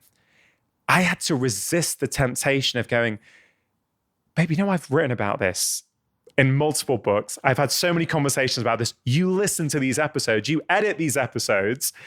She doesn't want to hear it from me. And so going back to this question, because I think much of your audience probably want to know, well, yeah, they listen to you. They put these things into practice. They live this intentional, happy life, right? Purposeful life. But my friends don't, and I want to help them. I said, don't try and change them. Be the change that you want to see in the world. I think that was first attributed to Gandhi. I love that phrase. It's how I try and live. I passionately believe the way that we change the world is by changing ourselves.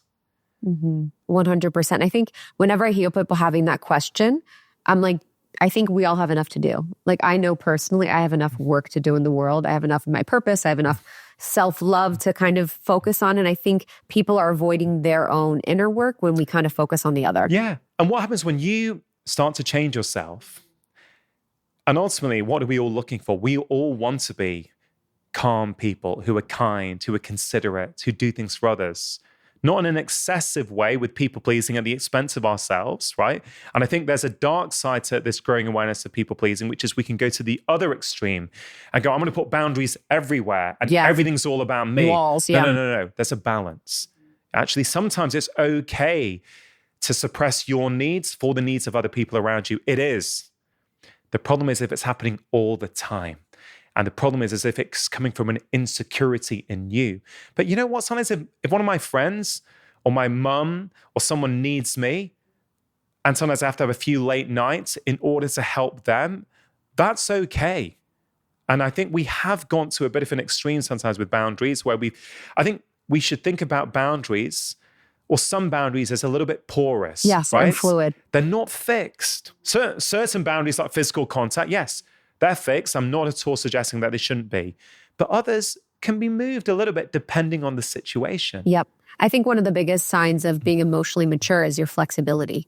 Your ability to move and be flexible and be like, yes, this, not that. And I have seen that, boundaries became really popular. It's a really beautiful thing because so many of us have been living very unconsciously without boundaries, but there is sort of a shift to walls.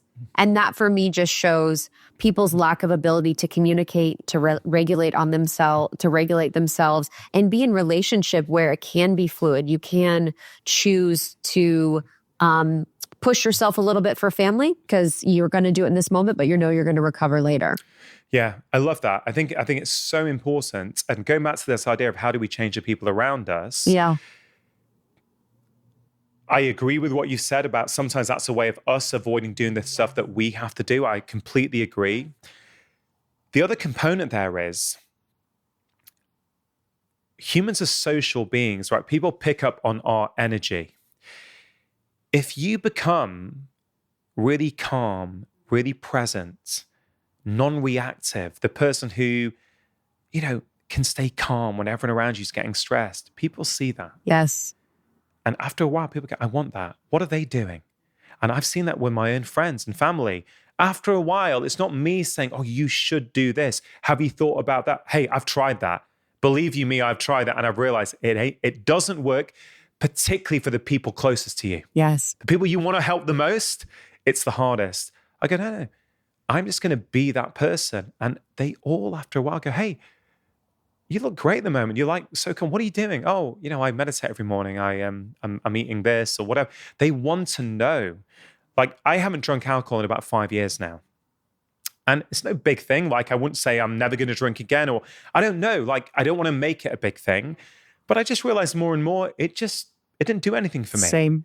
Right? I started drinking when I got to medical school. There's the irony, right? To fit in. Wow.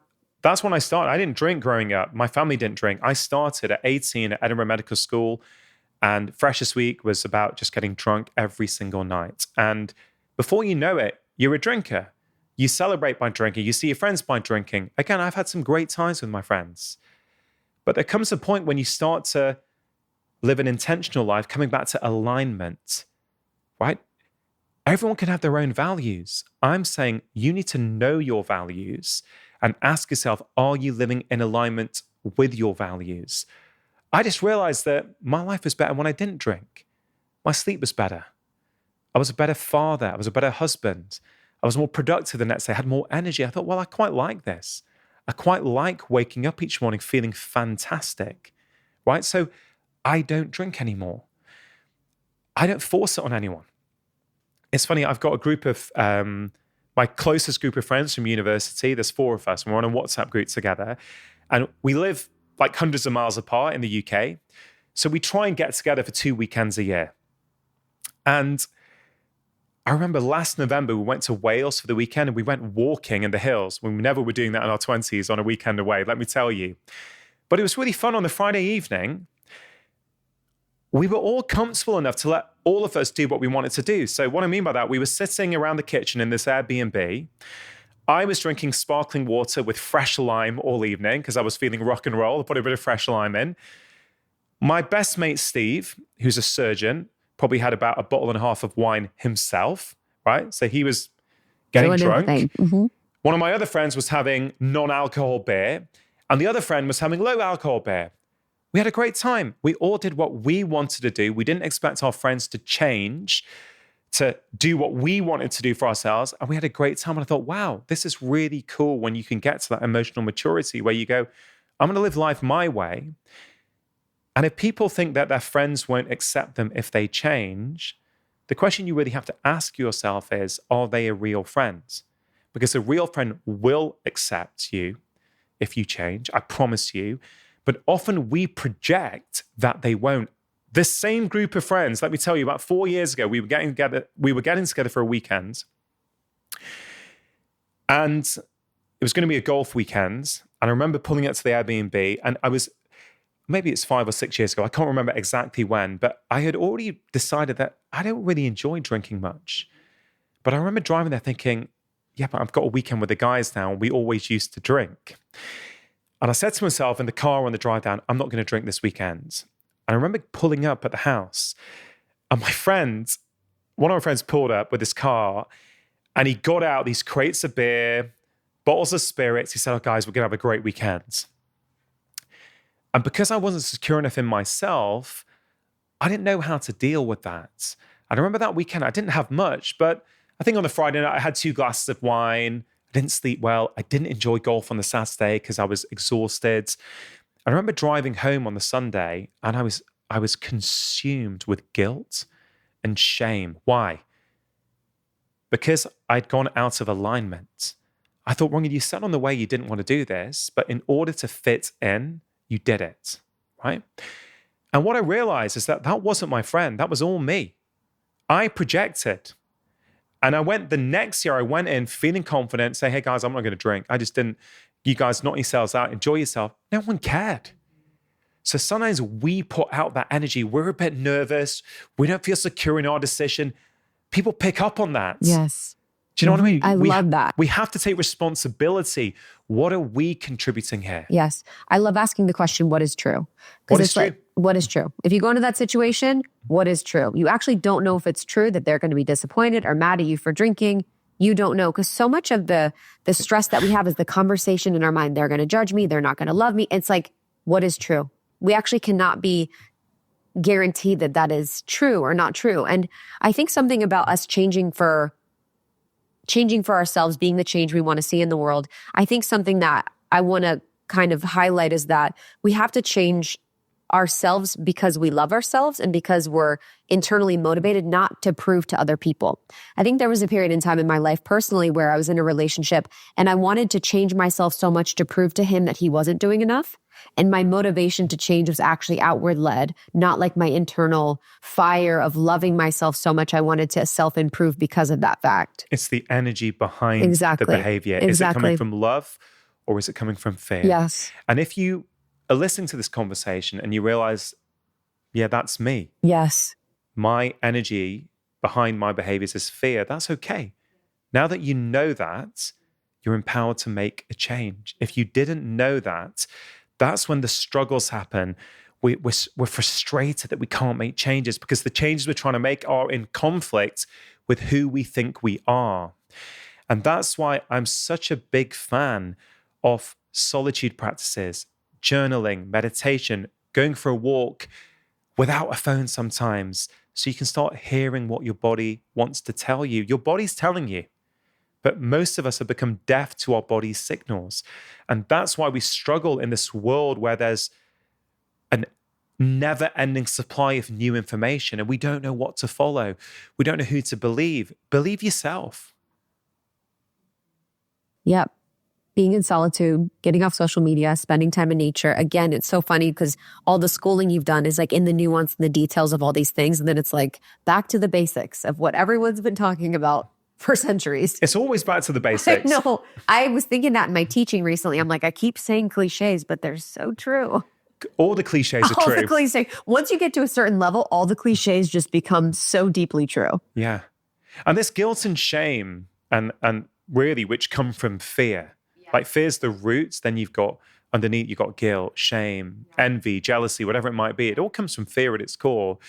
I have 2 questions I ask myself every evening that I think really help here. The first question is, what went well today? And what can I do differently tomorrow?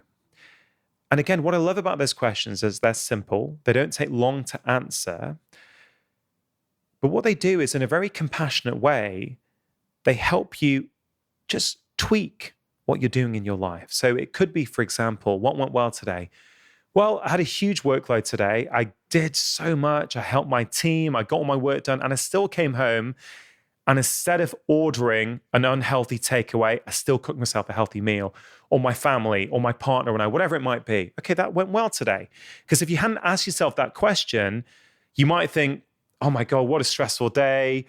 Yeah, I work hard, but oh my God, my life's so stressful. I'm not saying your life isn't stressful, but if you say what went well today, you're again putting your attention on the positive, right? And then the second question that goes alongside that is, what can I do differently tomorrow? Now, there may be nothing you want to do differently tomorrow, but sometimes you go, yeah, you know what? I powered through today. I had way too much caffeine, way too much sugar. And some of that was also because I stayed up binge watching Netflix till midnight last night. So because I went to bed late, I was knackered all day and I kept needing caffeine and sugar. Okay, don't beat yourself up. That happened. There was a reason. That behavior served a role, right? But once you can step back from that and go, okay, how can I change things tomorrow? You know what? Maybe I won't stay up till midnight tonight. Maybe tonight I'll make sure I'm in bed by 10 or half 10 so I don't need so much sugar and caffeine tomorrow. And again, I've been using those two questions with patients and myself for years. They are life-changing. People don't understand how powerful small things done consistently can be. We think transformation is about big change. I've been a doctor for 23 years, right? I've seen so many patients. And yes, I have seen some people change their lives overnight. Generally, though, when that happens, there's been a huge life experience. A divorce, a bereavement, a house loss, like something really, really significant has happened. Yeah, people can wake up and completely change their lives.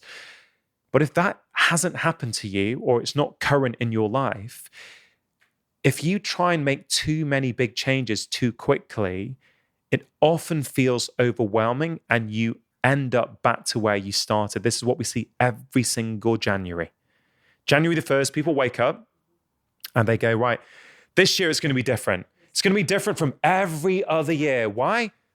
Who knows? Like we're not having a different. Because everyone's doing it. So we think it's going to be different. No, if you don't look at the root cause, it's not going to be different. But if you say on January the 1st, I'm going to spin 4 times a week for the rest of the year, you know what? You'll probably do it for the first 2 or 3 weeks. But then things start to fall off. And it's because we're not getting to the root, right? And it's because we haven't. The why, the energy behind it. It's the energy. If your New Year's resolution is coming from a place of lack, it ain't going to last. If you're trying to overcome the feeling of lack you have inside and you want to punish yourself and push through in January, I'm telling you, in almost every single case, you may change in January and February. If weight loss is your goal, you may lose a bit of weight, but you will revert back to where you were. But if the energy behind it is one of abundance and love and self-compassion, I actually like the person who I am, that will be long-lasting change. And honestly speaking, personally, about 10 years ago, I'd beat myself up in January. I'd say, I want to meditate. I'd do it 10 minutes a day or 20 minutes a day. 2 weeks in, I'd miss a day. Oh my God, the negative self-talk. Oh, you couldn't stick to it. I knew you couldn't stick to whatever it might be. It was a struggle. As I've worked on self-compassion over the years, with these journaling practices, with time for myself each day, with all kinds of practices that help me like the person who I am, behavior change actually becomes quite easy because you're not trying to make a change that's in conflict with how you view yourself. If you love yourself, well, the natural thing is to make healthy choices. A person who truly loves themselves doesn't tend to binge eat ice cream. And I really say that with an open heart. I promise you, yes. I get that that's a difficult situation to be in. But when you love yourself, and I used to find it really hard to say that as a British guy, right? In England, we don't talk like this, right? The fact that you could love yourself, in Britain, that sort of phrase feels quite uncomfortable. I don't know how it lands in America, but in the UK, it's not, culturally, it's not something that we find that acceptable. Yeah. But I've lent into that and go, no, you know what? I kind of like the person I am today. Dare I say, I love the person I am today. I am kind. I am compassionate. I think I do live a life of integrity to myself and integrity to the people around me. And so therefore, my behaviors naturally follow suit. I find it quite easy now to make change that lasts because I've made those underlying changes. And that ultimately is the message of this book. It's how do you make change that lasts? You get to know yourself. You get to know the underlying drivers, and it ain't as hard as you think. Beautiful. That was like the perfect place to land. That was so beautiful.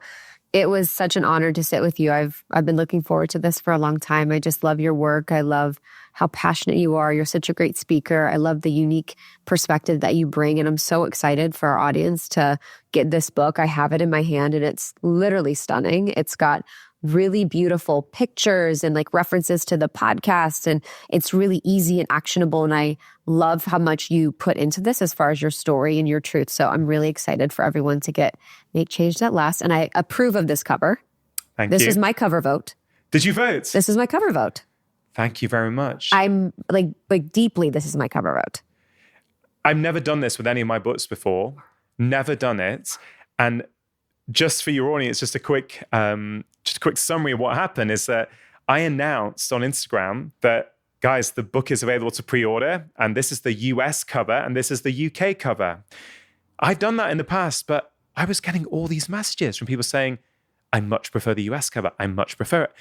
I was like, we've never had that before. So I phoned my publisher. I said, listen, I think we just pause a second. And I put it out to my Instagram audience. This is the situation, guys. I've heard you. What do you think? We had, I think, 22,000 votes. Wow. 90 or 92% said they preferred this cover because it's positive, uplifting, inspiring, which is basically what the book is. Yeah. And so I phoned Penguin in the UK. I said, we've got to change it. The other, I mean, you can be honest. Said with love and reverence and appreciation. The other one was not it. Yeah. It was like desolate. I get it. And that's what people were saying. It says like, what? And a lot of people said to me, Rangan, look, we've been following you for years. You're always positive. You're always uplifting. You're always compassionate. That old cover, or the UK cover at the time, it just doesn't feel aligned with who we know you to be. Yeah. And it was really, the thing is, it's important that I don't fall into external validation. So I heard what people said, right? Yeah. But I also wanted to tune into myself. Yep. I said, I don't want to just change it because everyone wants it changed. Because that will then fall into this old trap of needing external validation. I thought about what everyone said. I went for a long walk. I thought about it. And I thought, you know what? They're right. This is the cover that feels right. And so therefore I did change. And it's exciting that all over the world, this is going to be the cover now. So good. It's so beautiful. Thank you for voting. I appreciate that. I was like, I need my voice to be heard in this for sure.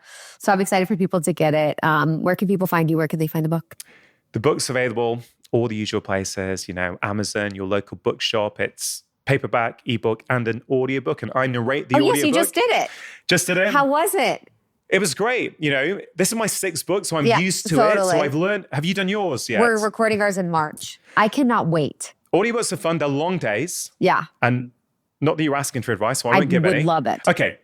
One thing I try and do in life is not to give unsolicited advice, but you need regular breaks. Okay. Really important. Even if you're getting caught up in your material because you like it, because you wrote it, I think regular breaks are really, really important because it's easy to start sounding fatigued. You don't want to sound fatigued on your own book. And for me, I've experimented over the years, but I take in a big flask with, I cut ginger in the morning, I put hot water in, and I sip on it all day, and it keeps my voice nicely soothed all day. So if that helps you. That's everything. I can't wait to add some spice to the stories to make it theatrical. I'm like, I was reading this book on Audible by Marion Woodman about perfectionism. And the person that's narrating it, she's like, oh, you could tell she was tired. And it crushed me because I was like, I really want to enjoy this book, but she sounds tired. So it's. Well, you've got to remember that an audiobook environment, depending on where you're recording, these studios can be quite dry. I don't mean dry in terms of air quality, just a bit sterile. And boring, right? So our environment influences our behaviors so much more than we think. That's something for people to think about when they're trying to make changes that last. Is your environment supporting you, right? So let's take that to the audiobook.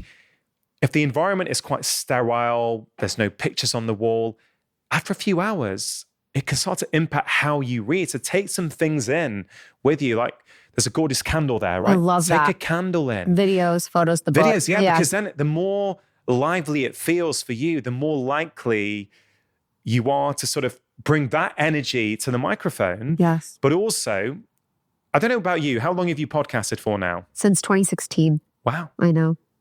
We were OGs. You are Back an in, OG. no one was doing it when we were doing it. Well, on our closet floors. Well, I can see, yeah, I mean, you're an exceptionally good host, right? I really feel that. Like, God bless. I go on a lot of shows and, at the moment I'm on a book tour. Yeah.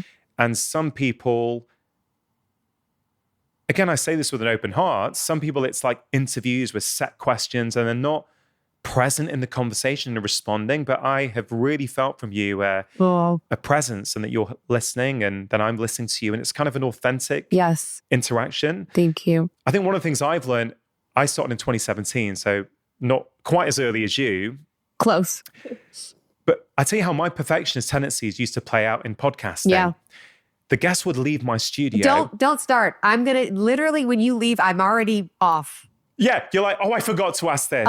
Oh my God. No, mine is like, I should have rounded it out. Did you hear him do this? Oh, you don't even have to start with me about that. But what I've learned, and this has really helped me, and hopefully it will help you, but feel free to use it if it does.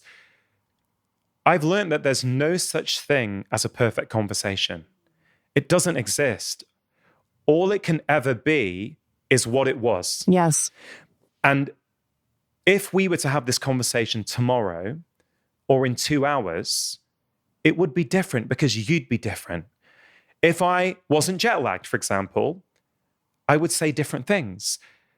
But we can't try and manipulate that and change that. All it can ever be is what it was in that moment. And I think that's a really great lesson for life in that. Yes. I have worked really hard to get rid of my perfectionist tendencies. And I feel by and large I have. I can slip back, but usually it's a sign that I'm sleep deprived or working too hard. But I'm pretty good now.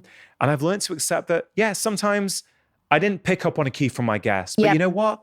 It doesn't matter. Yep. I think it's interesting because before you came, I was kind of, and I'm witness to the perfectionist. So I'm kind of watching her talk. She was like, because you're so knowledgeable, you're such an amazing speaker. And I was kind of getting in my head a little bit. And I was like, my goal is to just be, I was like, but the one thing I do have if I'm not the most intelligent or well-spoken is like, I'm so loving. And I was like, I just want to be as loving as I can. Like, I just want to, like, that is something that no one can take from me. Like, I can be a better speaker, a better whatever, but the amount of love that I have to give into the world and what I do is like incomparable. I can feel that. And I felt it when I walked in. Oh, bless. Honestly, I really felt it when I walked in. And I also want to just pick up on something you said about you saying that perhaps you're not the most intelligent or the best speaker. I disagree. Yeah. I think you come across as really intelligent and a fantastic speaker. And again, you may have your own internal dialogue about that. But I just want to say from my side. Oh, bless. I feel like none of that came across. It's just like levels. You know what I mean? I feel like that. But then there's like someone, I get into like a bigger arena.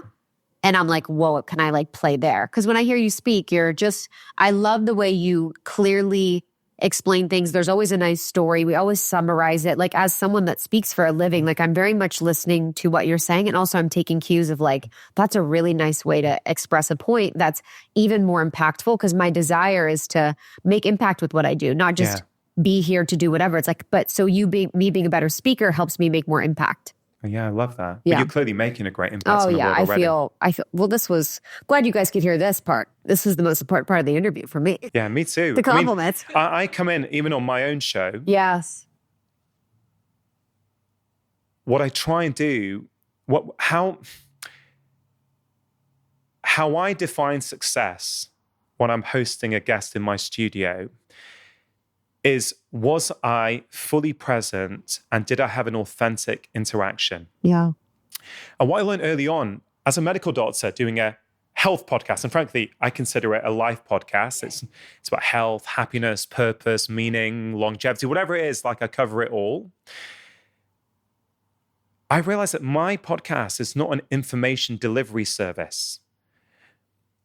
And I know it may be confusing that, but in my head, I thought, oh, I'm a doctor. I have this knowledge. Yeah. The podcast exists to give people information. And I figured out after a few months, no, it doesn't. The style I do, which is about authentic conversations, I don't call them interviews, I call them conversations, is my job is to connect with my guest. If I can connect with my guest and have an authentic interaction, the knowledge comes across as a side effect. The goal isn't to impart knowledge. The goal is to connect with my guest. And if I can do that, the knowledge becomes so much more useful and practical. And for me, it was like a penny dropping moment. I was like, oh, don't worry about getting every point in. Just be present and try and connect with this human being. Yes. I love that so much. That's always my goal, because I think people go in interviews, they're like, so this, and you'd be like, oh, and this woman with Crohn's disease. But I was like, but what about this? And you're not attuned to what's actually going on here and what's actually real. So, I mean, I completely relate. And that's what I love so much about your show is you kind of never know where we're going to go. And the information is easy to obtain because it's not being told in a way that's preachy. You're like, I'm like, oh, I love that. Again, I don't think all doctors have this approach, but this is the approach I've always taken with my patients and I take on my podcast, Right. is that my job is not to tell another human being what to do. Right. Right? So in this book, in a section, I write about this idea that I've never told a patient that they must give up smoking, Yeah. which surprises people. They're like, well, you're a doctor. Well, no. If a patient comes in and asks for my opinion, right? Okay. So it's not unsolicited advice. They're asking for it. Then I will tell them what impact I think smoking is having on their health. If I feel they've understood what I've said, and they then say to me, Dr. Chatterjee, I understand what you're saying, but I get so much enjoyment out of smoking that I'm prepared to put it with the consequences, I accept their decision. And I think the reason I get really good compliance with my patients and have done for many years is because I treat them like human beings. It is not my job to tell another human being what to do. Yeah. Right? And what often happens, they'll go away and 3 months later, they'll come back and they'll be like, hey, Dr. Chatterjee, actually, I know I told you that I'm prepared to put it with the consequences, but actually I've decided to give it a go. I've decided to reduce it a little bit. I think you're right, actually. And it's kind of like what I said before about be the change you want to see in the world. Nobody wants to be told what to do by anyone else. A patient does not want to be told what to do by their doctor. It may look like that, and it may lead to short-term change, but it doesn't lead to long-term change. At some point, it has to come from you. Yes. You have to trust yourself. Yes. Beautiful. Man, we could talk for hours. Honestly, I was like, you know what? We're just going to rip. You go for the rest of my life. Again, thank you. This was just a pleasure. And I'm so grateful that you reflected those things back to me, because I'm just so grateful that oftentimes in life, I'm just being reflected back the information that I need at that time. And it's just such a amazing gift that I get. So thank you. I'm excited for people to see the book. Thank you. You've really energized me. You've Oh, helped me deal with good. my jet lag. And go back to Erewhon. Now you got Erewhon. And go back to Erewhon. And if people do want to check out the podcast, it's called Feel Better, So Live More. good, yes. And like your show, it's on all the platforms. Yes, So, it's great. yeah, It's check on it out. YouTube. It's like, it's so like, it's great. So I'm excited, if you guys don't know, to be welcome to your world. Thanks so much. Awesome. Love you guys. Bye. Thank you so much to Dr. Rangan Chatterjee. I just really loved having him in the studio. It was such a pleasure. I'm so grateful to be able to meet with and speak to people like that. So the book is Make Change That Lasts. You can get it wherever books are sold, and you can find him on YouTube, on Instagram, and all the places for his amazing content. We love you guys. Pre-order our book now. The link is in the show notes as well as in our Instagram bio. We cannot wait to share this with you. And make sure you subscribe to the pod. We have new episodes every single week. We want to make sure that it's in your little pod inbox. And if you're looking for like quick clips from Almost 30, just quick hits of inspiration, check out Morning Microdose. That's our clips show. We appreciate you. Love you. We love you. Bye, guys. Bye.